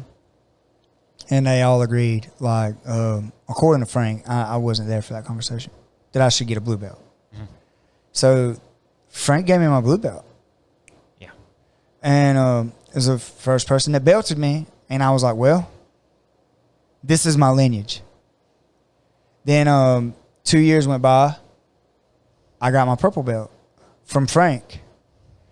Then Tony Q moved from New York and, like, come to my school. I invited him. And they were working on a new school to open up there. So he come over here a lot and coach. And then all of a sudden, there was a problem with me being under them. Said that that I was disrespectful for having someone from another lineage. I had invited Cameron Neville to come to the school and coach because I've been training with Cam for a long time. Cam is my brother. Like, I love Cam. Yes. And trained with Cam for a long time. And I invited him. And Tony said that was disrespectful. And that he basically said, well, I can't teach him anything. He's bringing other people over. He's disrespectful. And he's got this old school BJJ, like, you're not allowed to have anyone else come in unless he invited them in. And Frank has never said anything. Frank wants everybody to come. Frank is open about who trains where. And then Tony come in with these new respect. I think cross training is great. I think it's the best thing you could do. Yeah. And I think if your school don't want you to cross train, I think you're in a McDojo.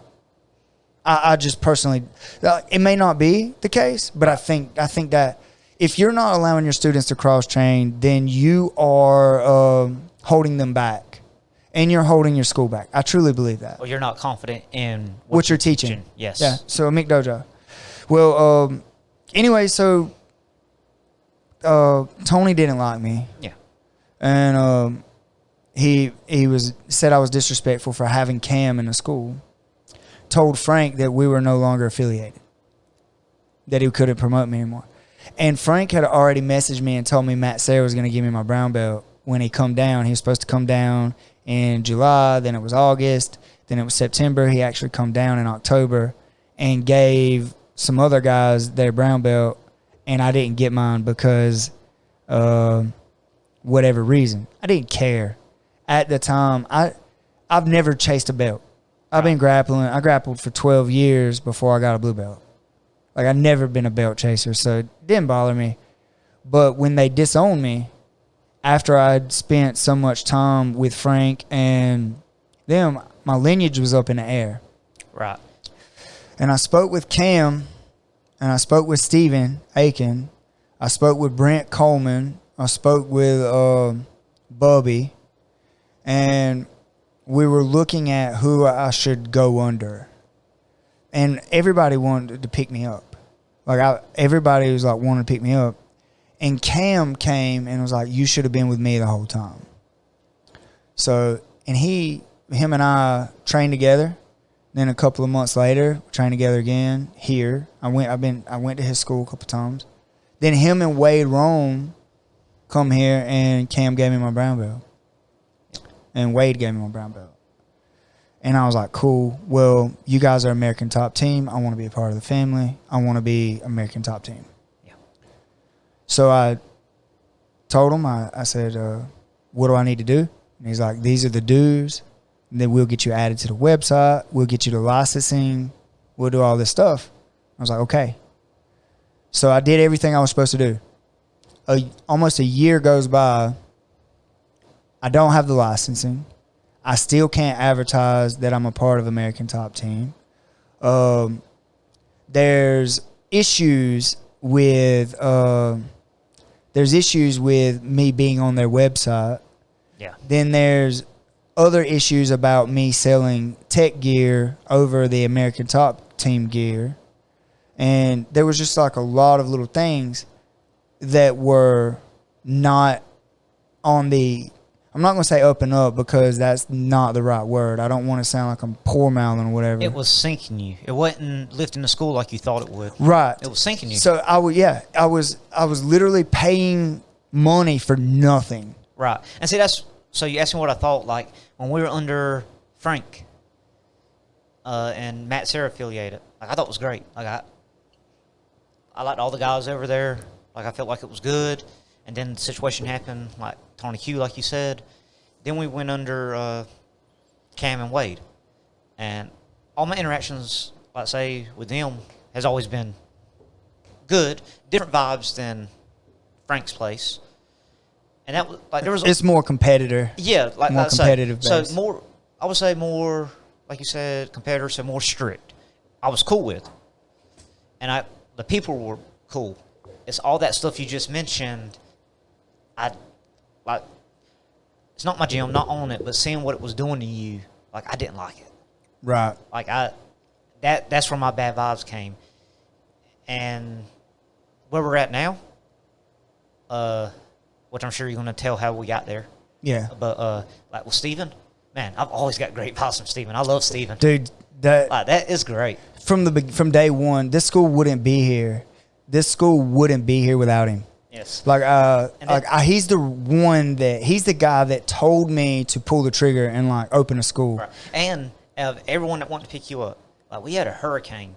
Actual Category 1 hurricane come through Georgia, which doesn't happen. We get tropical storms because it downgrades by the time it gets us. This was still a hurricane when it hit us. He was the only one to like actually check on you on a personal level. Yeah, he called me, and not to mention like it took our sign down. It shut the power off for like a week and a half, 2 weeks. Like luckily mine didn't stay off for like 2 weeks, but the gym didn't. But yours, mine did because I live in the country on a dirt road on the county line, and they work from in to out. Right. I'm always the last one to get power back. Yeah, and like there was people that were coming to the gym to use the showers and other things. Like it was a little rough time or whatever. And he was the one that was like, "How are you doing? Right. Is there anything I can do for you?" he was the one that motivated me. He was like, "I don't matter that you're a white belt. You're really good. You have something to offer. Open a school if that's what you want to do." And he talked to me and encouraged me. And he's been there since the day one. Cam has been there since day one. Yeah. Chase Rowden has been there since day one. And like with Tony was doing shady stuff, and he realized certain people that he needed to alienate from Frank's school to position himself as the authority. Right. And that all that come out later. I just found out he actually killed himself in December. Yeah, you told me that. Yeah, I didn't know that, which is, I feel bad. Like, I feel so, like, I'm not mad or whatever. Like, it's like. I feel like, okay, there was bad things, like shady things. You can't deny the fact that they happened or he did them, but, like, it's over now. Like, it's done. Like, there's no need to run anybody down or anything. Like, it's over now. Yeah, and that's like, what I was saying. Yeah. So, like, I didn't even want to bring that up, like, the craziness that he was doing. That's and what it's not my story to bring up. Well, that's what I was saying. Like, people don't know the backstory. When I said there's a lot of, like, just crazy. Yeah. Like, so, I mean, it's not your fault Lineage changed like this. But we made the deciding factor, like, we're like, okay, we're not going to be an American top team.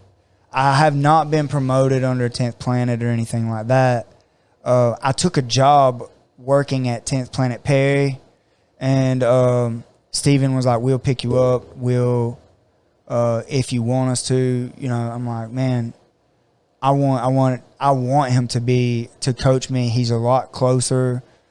I felt a draw and a bond with Steven as a friend and a coach and a mentor. Right. And see, that's where I am with you, to where, like, even though I may not got great vibes from whoever our Lineage was, whoever your coach was, you're my coach. And, like, I got, like, we're friends. So, like, rah, rah, rah, okay, that's what we're under? Cool. You're my coach, so.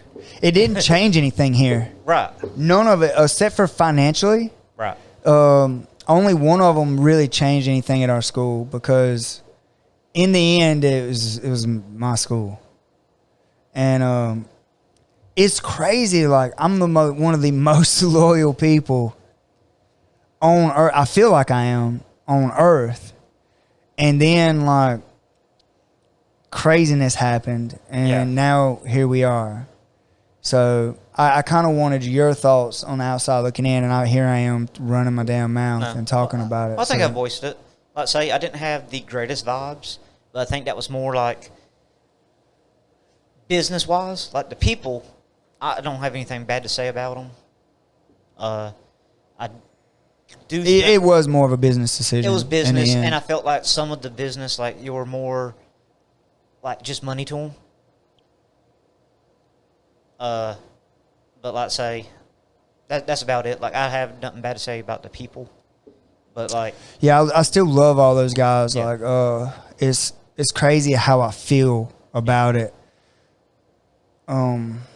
Personally, it's crazy how I feel, because it's torn. Part of it is like, this is my way of life. This is my business, and then part of it is like, these guys are my family and my friends, and I train with them. I've shed blood with them, and it's very hard to say, hey, this is what's best for my business. right. And I feel like, okay, so you just saying that, like, I feel like the first affiliation and the affiliation now was like friend business, and then the second one in the middle was business friend. Yeah. That accurate? Yeah, I guess so. Maybe. I guess it would be. Yeah. The one in the middle sucked, not because of the people per se, but because of there's just promises made that was not kept. Right. On my end, and it was at my expense. Yeah. And it just not to, like I said, not a poor mouth or bad mouth or nothing like that, because, like I said, I love those guys. It's just it's kind of like saying, hey, I'm gonna help you and I'm gonna do all this nice stuff for you, and then all you got to do is pay me $3,000 or pay me $6,000 pretty much. Pay me $6,000. If you pay me $3,000, I'll let you, I'll let you use my licensing. If you pay me $6,000, I will help you I will help you do the work and build. What do you say? And then you paid me, and then you don't do anything until, or I don't do anything until your payment fails. Right. Then I'm like, hey man, what's up, man? I've been needing to come down there. Your payment failed. Yeah. And I felt some type of way. Right. And I ain't trying. Then you should have. You should have. And like I said, I ain't trying to put nobody on blast about that, because I do want to kind of like defend myself when nobody's attacking me like directly. But there's things that's like, man, this school don't know what they want to be. Like, I've trained with all these guys for years. Like, it's not like I just... Well, you're in that situation, too. Like you said, you train with all of them because your job called for traveling, so you... Yeah, I've trained with all of them. So when you decide what lineage, you're going to alienate someone. The ones that don't get mad, they're your friends. Dude, and that was so cool of Steven. Steven's like, I just want you to... He's like, I got you. Yeah. Like, if it don't work, I got you. Like, that's all he would say. He's like, dude, just stay the path. Regardless of what happens, like, I got you. And that's why I'm drawn to him, and that's why I don't have anything but good things to say. I don't have anything but good things to say about any of those guys, except for I didn't get the licensing, and I didn't get added to the website like I was promised. Right. And then I have people that were like, oh, he's lying about being a part of American Top Team. I literally had someone say I was lying about being a part of American Top Team. And I'm not saying someone, some people. It's like a whole group of people like, oh, he's lying. Like, first of all, why would I lie about something that silly? Second of all, it didn't help the school at all. It actually hurt it because I was paying for something that I wasn't receiving. So it was weird. It was a weird thing. And I just kind of wanted to put that out there. Like, none of these people are mad at me. I'm not mad at none of these people. I'm just trying to do what's best for the school. And then right now I'm in a position to where I'm where I should have been the whole time. Yeah. Like, Steven is the person that set me on the path. He's the person that I was listening to way back when. He was coaching the first gi class that I ever attended, and he's a 10th Planet No Gi guy now, which is crazy. Yeah. But like, he set me on this path, and we've never lost contact. Like, every single time something traumatic or dramatic or anything happened in either one of our lives, we was on the phone talking to one another. Right. And see, I feel like we have that friendship now to where even like if something happened and I quit training next week, we would still be friends. Yeah. I'd probably still be driving to your house and hanging out on the weekend or whatever. Yeah. So you better not quit, though. I have no plans to quit. Yeah, don't even speak that into existence. So I wanted to put that out there. That was one of the things I wanted to hear your thoughts on. Anything else? I mean, you got a notepad. Yeah, I got it right in front of me. So the thoughts of switching to 10th Planet completely and making this school a 10th Planet school, what do you think about that? I find myself not wanting to train gi as much. No, I like it. Like I said, I got great vibes from Steven. I like Steven. And I do like training gi. I think there are benefits to it. Me too. But I like it. Like, there's some things in the 10th Planet system I've always been curious about, and I've always fiddled with it. But now actually being aligned with him, like, okay. And learning it. Like, I'm getting to pick it up and then go back and, like, bring it back. And now I get the real shit. Yeah. I still believe the earth is round, though. It's not flat. Oh, you're not indoctrinated, man? What you talking about? The earth is flat, homie.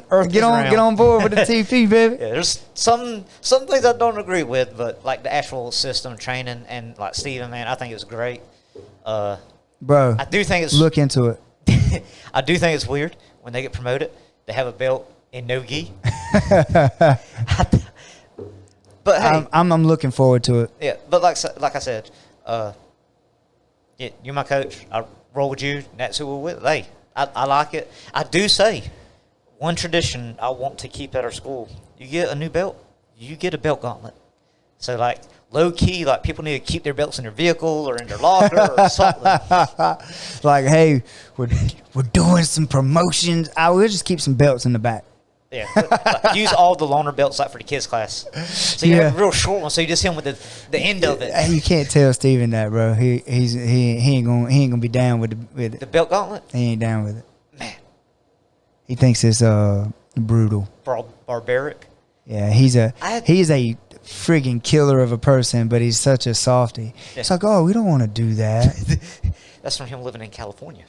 Got to get him back to these rough country ways. Yeah. See, the way I see it is, I don't know who it was. I heard it somewhere, and I agree with it. It was me. Was it you? It was me. I know exactly what you're talking about. Go ahead then. What was I going to say? It's a rite of passage. Not just that. What I was going to say was, you're right. It's You earned it. You earned it, and people think, well, like, it is brutal. Like, that belt just whipped across your back, hit your midsection, you're bleeding. It's good God. I hope not. We have seen it. But it brings me to my point. It's always the last person that smacks you. It is, which is usually you. Yes. But no, it brings me to my point. That little short instance of pain is nothing to the blood, sweat, and tears you put in on the journey to get to that belt. Yep. So that was me. You look forward to it. Like, I want my belt gauntlet. Yeah, you feel good about it. I only got one more. I've got it every time I've been promoted. Every single time I've been promoted. And the black's supposed to be my last one. Yeah. So, even if they do away with it, we'll do yours. All my belts. I'm just a blue belt. So, my next 3, I want my belt gauntlet. Just saying. We'll hold tradition true for you, sir. Yes. And yeah. Yeah, that's awesome.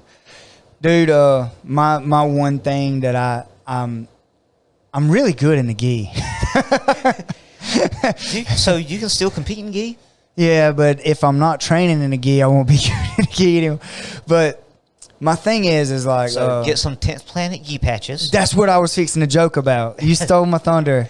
I'm sorry. I was like, I told Steven, like, all right, bro, we're going to do a self-defense day 1 day a week in the gi. Yes. We'll just get some 10th Planet gi patches. Did he say no? He did not. Well, good. Yeah, what he said, and I'm not supposed to quote him on this because he's a 10th Planet black belt. So what he said was... Looking directly at the camera. He believes everyone should earn a blue belt in a gi. Up to a gi, like no gi and gi. Yes. Because addressing grips is a true self-defense situation. Didn't he say, like, man, I don't know what I was saying. Someone told me that shit. Dude, I had a Ricky Bobby moment with him.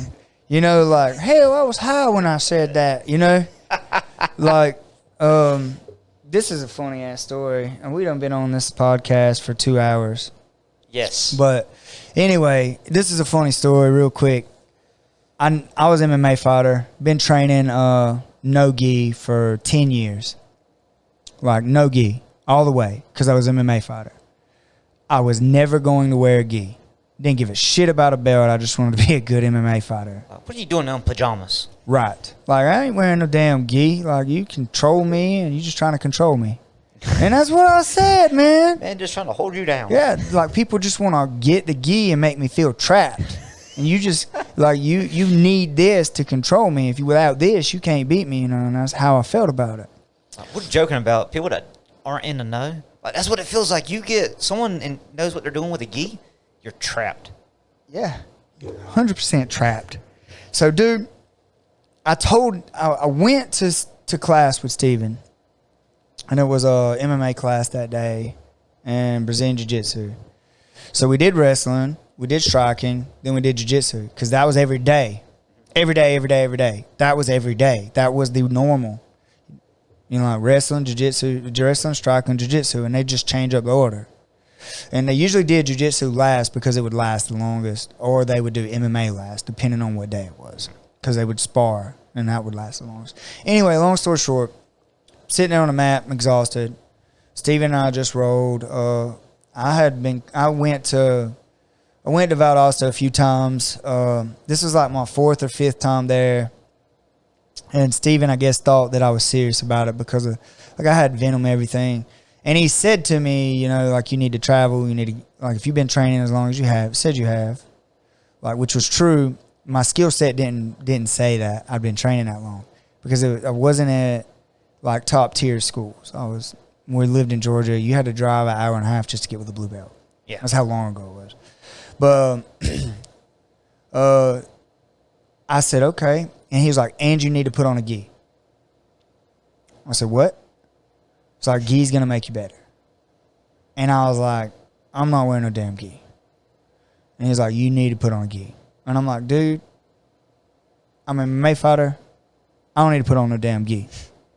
And he was like, you need to wear a gi because right now you're depending on being slippery and moving and their lack of control to escape arm bars and triangles and kimura's and stuff. Like, you're relying on being able to slip out because you're hot, sweaty, whatever. You have less technique on your escapes. He said you need to train no gi to learn how to control someone without a gi on. Like, learn positions of control, like how to meat hook, how to do these other certain techniques to control someone without a gi. Because with a gi, you got handles everywhere to control somebody, to slow them down. So you need to do no gi to learn control.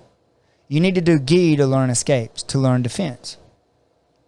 And he told me that, and I've listened. I listened to everything he's told me.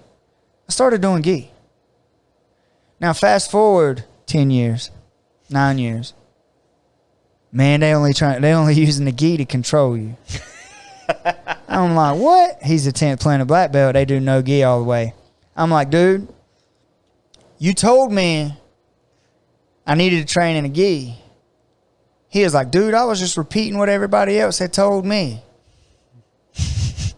Like a parrot. I didn't know.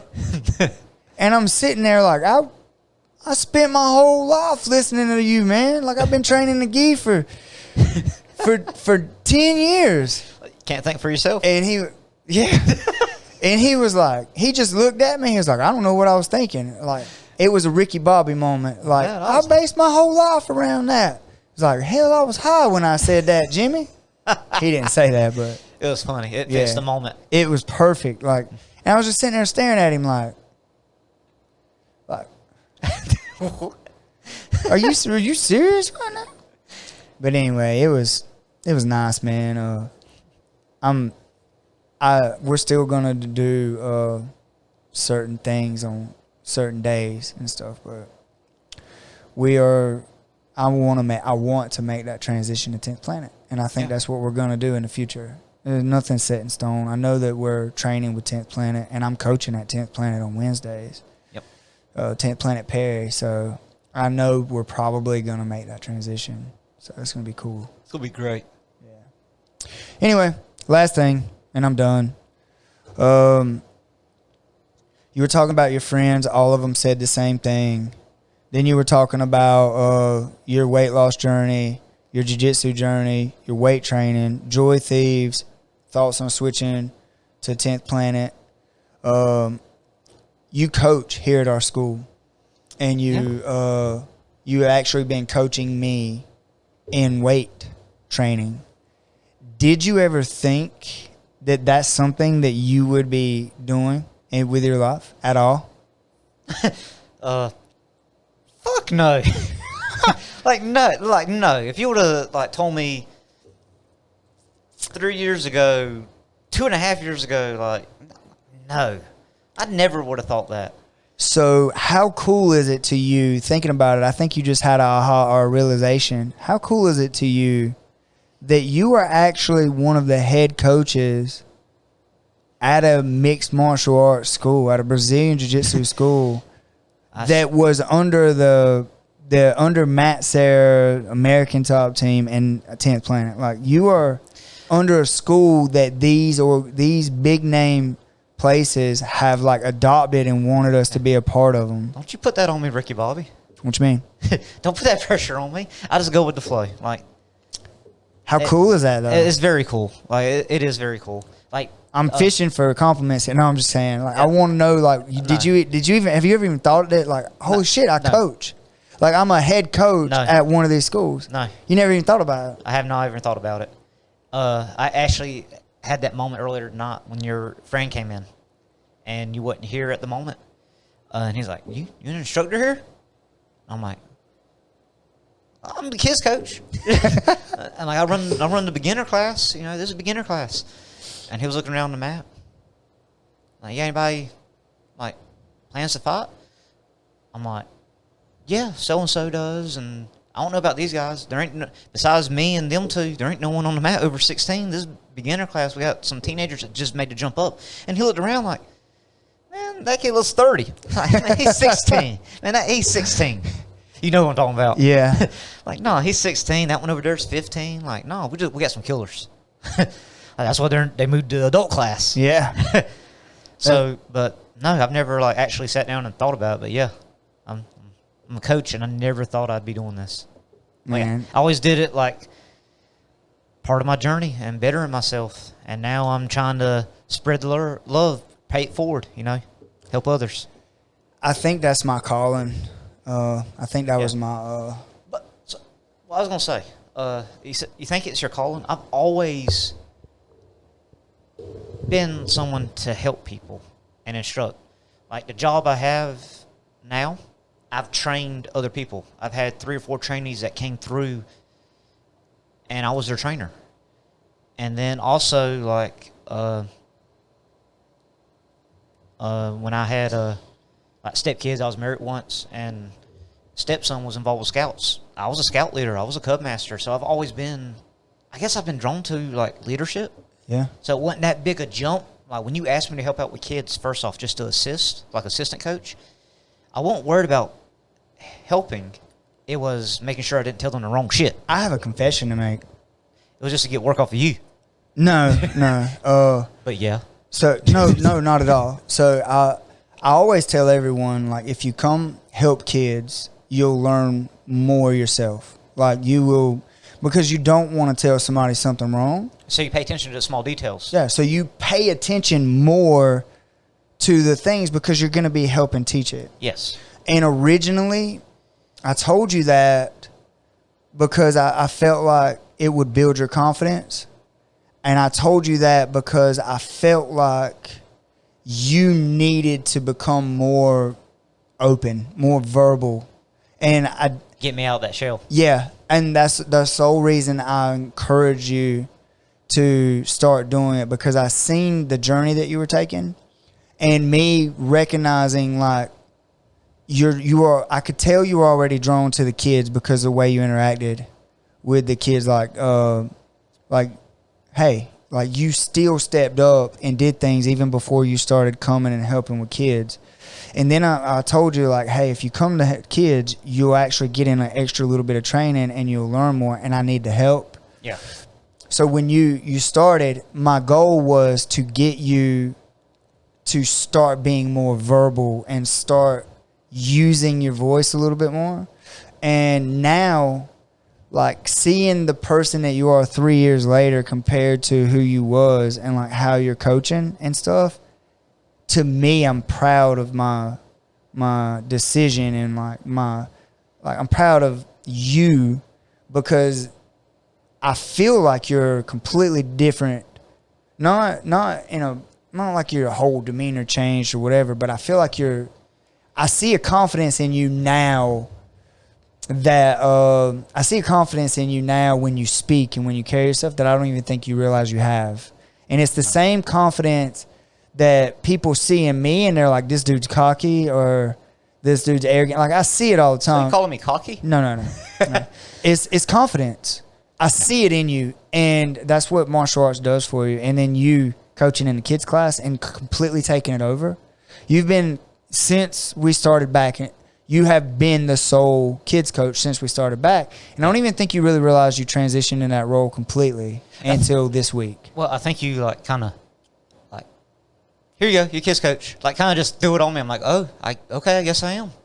Yeah. Like it was kind of sneaky.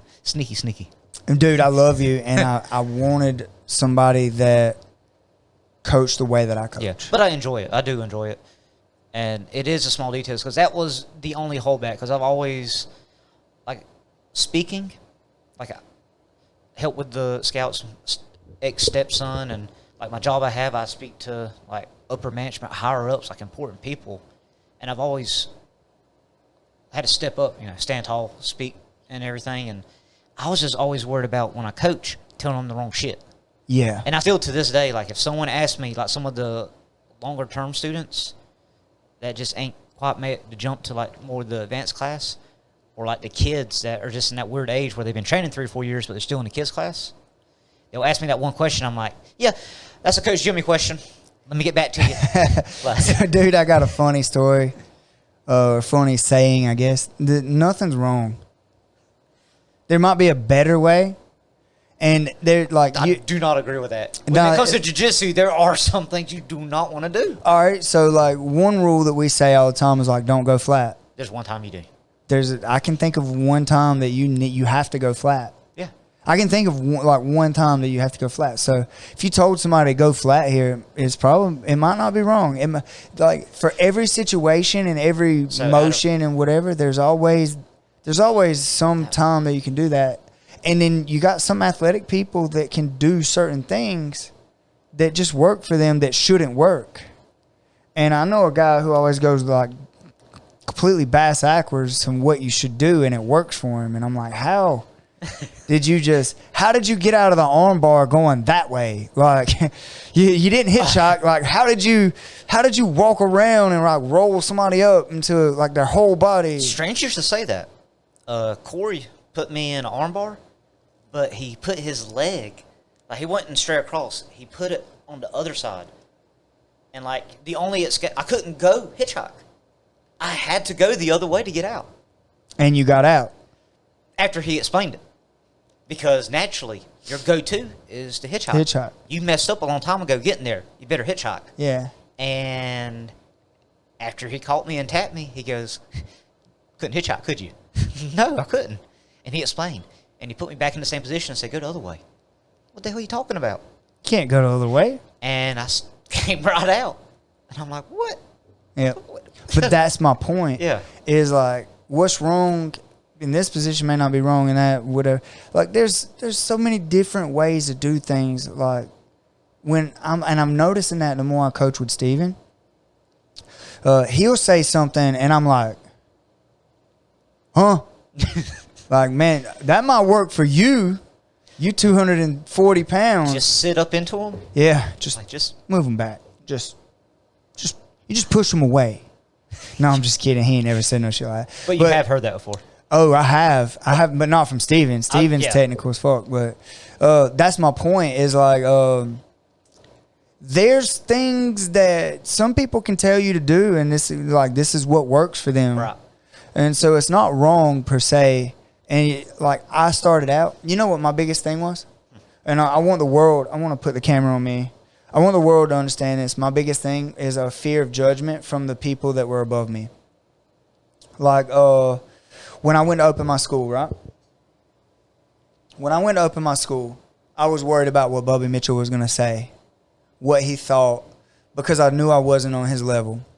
I was worried about what Cole Miller was going to say about me running a school because I wasn't on his level. I was worried about what Steven was going to say because I wasn't on their level. Like, I worried so much about what they thought about me and what I was trying to do because there was no jiu-jitsu here. Like, if you lived in Eastman, you had to drive an hour and 20 minutes, hour and 25 minutes, one direction to train jiu-jitsu or MMA. Like, in one way. That means you're going to waste 3 hours of your life just to go train for 1 hour. So you got 3 hours of drive time, right. Then 1 hour of work. So that's 4 hours of your life that I had to make just to be able to train consistently. And I had to do it every day or weekly, like 3 times a week, 4 times a week. Like, and I had to support my family because I had kids and stuff, you know? Yeah. So when I opened this school, because I wanted to train more consistently and practice the stuff that I did, I didn't even open to the public for the first year. I just opened the school and trained with a small group of guys and stuff, and didn't really charge a whole lot. And we were just trying to keep this place open, like to pay the rent and stuff. Yeah. Because I was so worried about what they thought of me, or what they thought about what I was doing, or like they didn't think I was, or like I didn't think I was good enough to be coaching or doing the things that they were doing. And like I worried about their judgment. I worried about people saying, "Oh, well, who is he to coach, or who is he to do what they're doing?" Because I would have thought the same thing if I knew some people that were trying to open a school and I felt like I was better than them or whatever. Like I had to get over that. And it wasn't until the second year the school was actually open to the public that I started advertising. Because I was scared. Like I was still scared of like disappointing Bubby or disappointing Cole or Cam or Steven, or like I was scared of like them disagreeing with something that I was doing, or them being like, well, he's challenging us, or not challenging them, but like I was scared that they would think I was trying to say like in my advertisements like I was better than them, and I've never said anything even remotely close. You know what I'm saying? Yeah. Like I was scared of their judgment, and it was because I put them on a pedestal. I put those guys on a pedestal over me, and I really lacked confidence in being on that level to be able to become a coach. I didn't know, like I felt like I was a really good coach. I still feel like I'm a really good coach. Yes. Like I feel like I'm a really good, I feel like this is my calling. And it took me a little while to make that jump, even after the school was open, to be able to openly say, like, I'm really good at this, or I'm capable of doing this. Because I was scared of what my peers or my coaches would, or the people that coached me would say. Right. And it's crazy. Like, one day I just said, fuck it. And I started doing live videos, and I started posting stuff, and I started saying, hey, I'm an expert in this. And like, I'm really good at this, and I have a lot to offer. And then I started getting more respect from the community. And then people started traveling to come train with me. And now I got a group of people like that travel an hour and 30 minutes to come train with me regularly. Yes. And I got people that travel an hour, like one way, to train with us. And like now our school is like growing, and we're really successful. And even through COVID, we made it. This school in Eastman made it, and we're rebuilding and still being successful. Yep. And it was because one day I just said, fuck it. Like, I love those guys, but I can't let the fear of their judgment stop me from doing what I want to do. So that would be my message to everyone out there is, like, people are going to talk. Some people are going to be on your team. Some people are going to be against you. And you can't let that stop you from trying to do what you want to do, or trying to accomplish your goals, because that fear, for me, it was like paralyzing. I did not pull the trigger. I never even posted one single thing promoting my school for the first 2 years. Like, you can go back and look. I did not promote my school the first 2 years. And it was because I was scared of being judged about what I was doing, or being wrong, or whatever, according to their opinion. Yeah. And that's what got me on that rant was you were saying I was scared of being wrong. I was scared of being Yes. wrong. Like, nah, dude. Like, you are pretty confident you do things. You move a certain way and you do certain things for a reason. Yeah. Is it always right? No. But it works for what position and what skill set that you're at. And that's not wrong. Like, is there a better way? Maybe. And it's up to you to keep growing and keep fine-tuning those small details. And those small details will come the more you train, the more you'll pick up small details. And talking about the small details, one thing I do like about coaching and being here, like I have, like given the knowledge I have is nowhere compared to you and like what else I have left to learn. Like it's one of them, it's a never-ending journey. Like it really is. Yeah, 100%. So, but being in beginner class and still being fresh into it, when someone asks for my help, it's cool to already have an idea, like, I bet I know what they're doing wrong. Like already knowing, like, I know where they're messing up. Not even seeing them do it yet, but because I've been there. And it hadn't been that long ago. And I'm like, I bet I know what they're doing wrong. And to go over there and like, yeah, easy fix. This is what you got to do. Yeah. Like that, I think that's one of the coolest feelings. Dude, I love going teaching a move and then going like, every one of you guys are gonna fuck this up right here. Yes. Like every one of you guys, let's pay attention because this is where you're gonna fuck up. Yeah. And you're still gonna fuck it up, every one of you. But this is where you're gonna do it. And I call you out sometimes, like, even me? Like, am I going to? And then you do. Not always. I don't. Nah, you got it. Once you get to a certain level, obviously. Yeah. But I'll go. But we have fun. Yeah, and I'm like, even me? Yeah. Me? What? That's it. That's the key is like, I'll go. Right here's where you're gonna mess up. Yeah. And when you do it live, it's gonna be even that worse. And Yes. But that's what's so cool about it is that it legitimately is mostly the same mistakes. Most of the time, like you're not shifting your hips out. Yes. Dude, I hope Steven don't watch this podcast. I hope he don't watch this podcast because I'm fixing to say something and I don't even think he realizes it or he knows. So he lets me coach at his school in Perry on Wednesdays. Yes. And I taught spider web entry, like dropping the shin, rolling them over to spider web from turtle position on the back with hooks, right? Yes. I taught an arm crush, and Steven's like, yeah, my students will love that because that's not something I do and he tried to do it, and he was like, my legs and stuff, like I'm not flexible in that manner. And I was like, cool.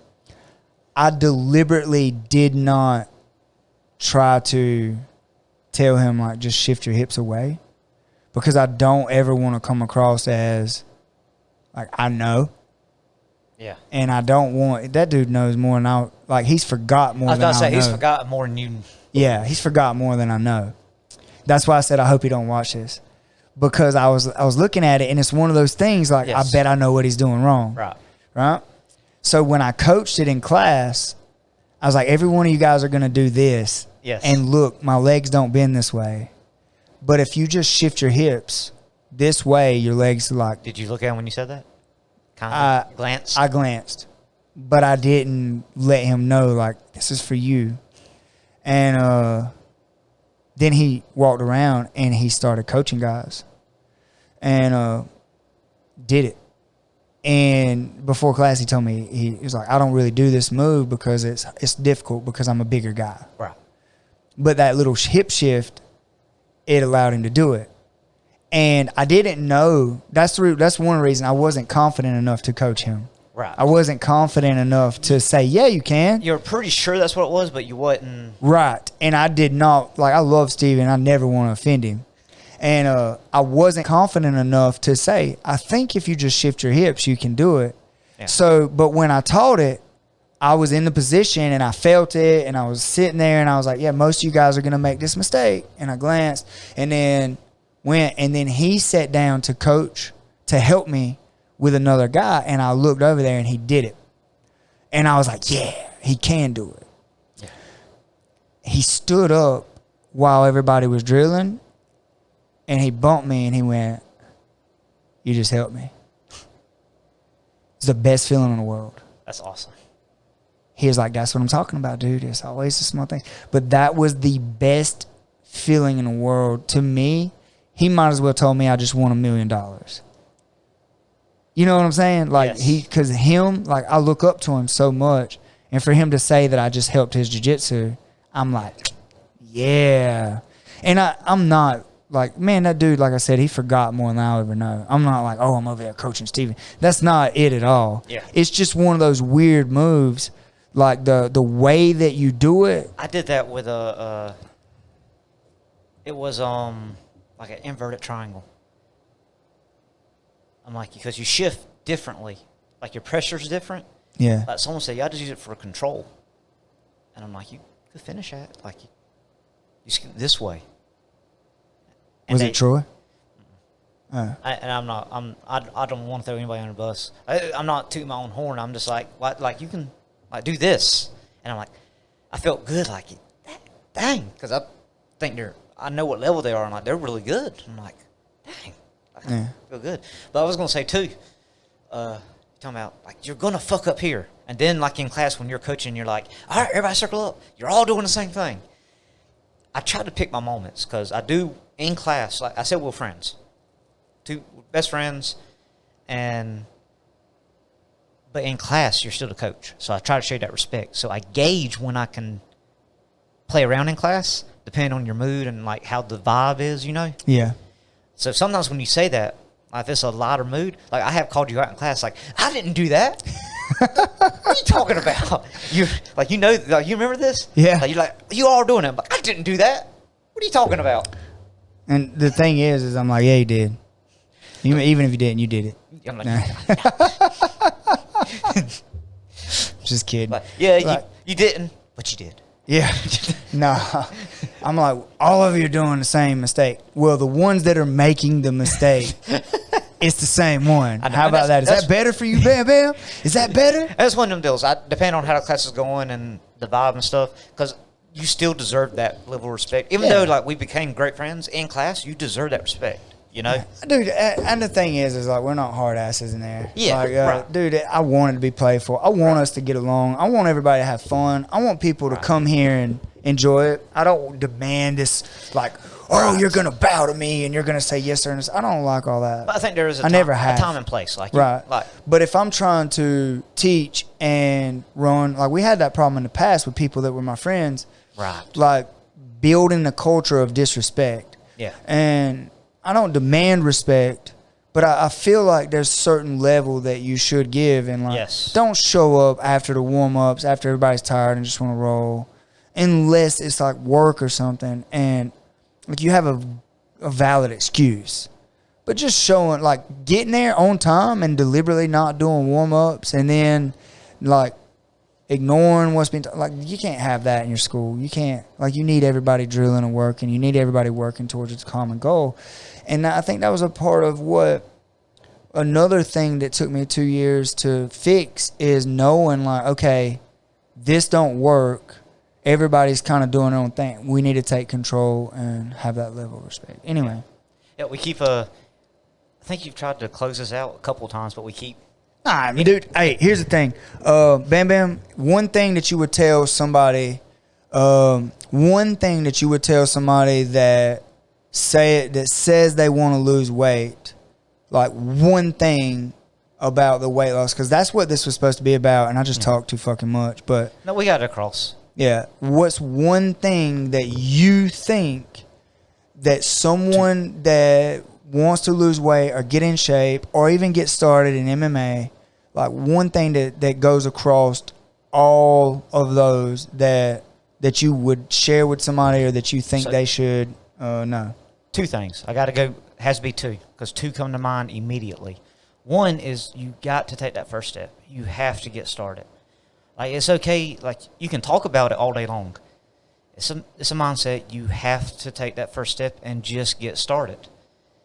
The second thing is you're going to have hard days. I still have horrible days. hard days. It's gonna be. You're gonna have tough times. I still have hard days. Yeah, it's not easy. Like, there's no secret recipe. There's no special peel. Like, it's not easy. You're going to have rough times, but the end goal, the end reward, is worth it. So just keep at it. All right, so I'm gonna take that a step further. He means mindset and consistency. Yes. Mindset. Make your mind up. Make your mind up what it is you want. Set a goal. Set goals, not a goal, but goals for a lifetime. Yes. For 10 years from now, 5 years from now, 4 years from now, 30 years from now. Make your mind up. So mindset, make your mind up, and then consistency. Even on the days you don't feel like it, Yes. do it anyway. Yes. And even adding on, like, we say one thing, but we add on, not everyone needs this, but it helps, and some people do need it. If you can get a support system. And that's why TECT Center is so awesome. Yes. Like, everybody here is like-minded, and we all have different goals. We're a family. Like, and I tell people that, like, when coaching kids class, like, guys, we train together, don't hurt your training partner. We're a family. Like, you're doing something most of the majority of the population doesn't even try. We are a family in here helping each other grow. Yeah. And I think that's why our school is so successful, because we got that family feeling. Anyway, that's Tech Talk. Guys, we're Tech Center, Mixed Martial Arts, Eastman, Georgia, 5110 2nd Avenue. We're here. We're training every day, Monday through Friday. If you're interested, reach out to us. Find us on Facebook at Tech Center, TECT Center, CENTER. We're on Facebook, Instagram, and Snapchat. This is Tech Talk. We're on YouTube. You can find us there. You can find all these episodes uploaded to YouTube. We're also in the process of uploading to Spotify. And again, it'll be Tech Talk with Jimmy Barnett as the host. Guys, we're trying to grow this brand and trying to get people in here to be a part of our family. It's an amazing atmosphere. And right now is the time to do it. We're rebuilding after COVID, so there's a lot of people that are just starting out that are in the beginner class that will help motivate you and keep you on the path to fitness, on a path to self-defense, on a path to being a competitor. We address all of those things when you sign up, put you in a program that you need to be in, and set you to the path that you tell us you want on. So That's Tech Talk. That's Bam Lee. Jimmy Barnett. Man, you guys have a beautiful, blessed day. Sorry about keeping y'all here for 3 hours hearing us ramble, but I hope you enjoy it.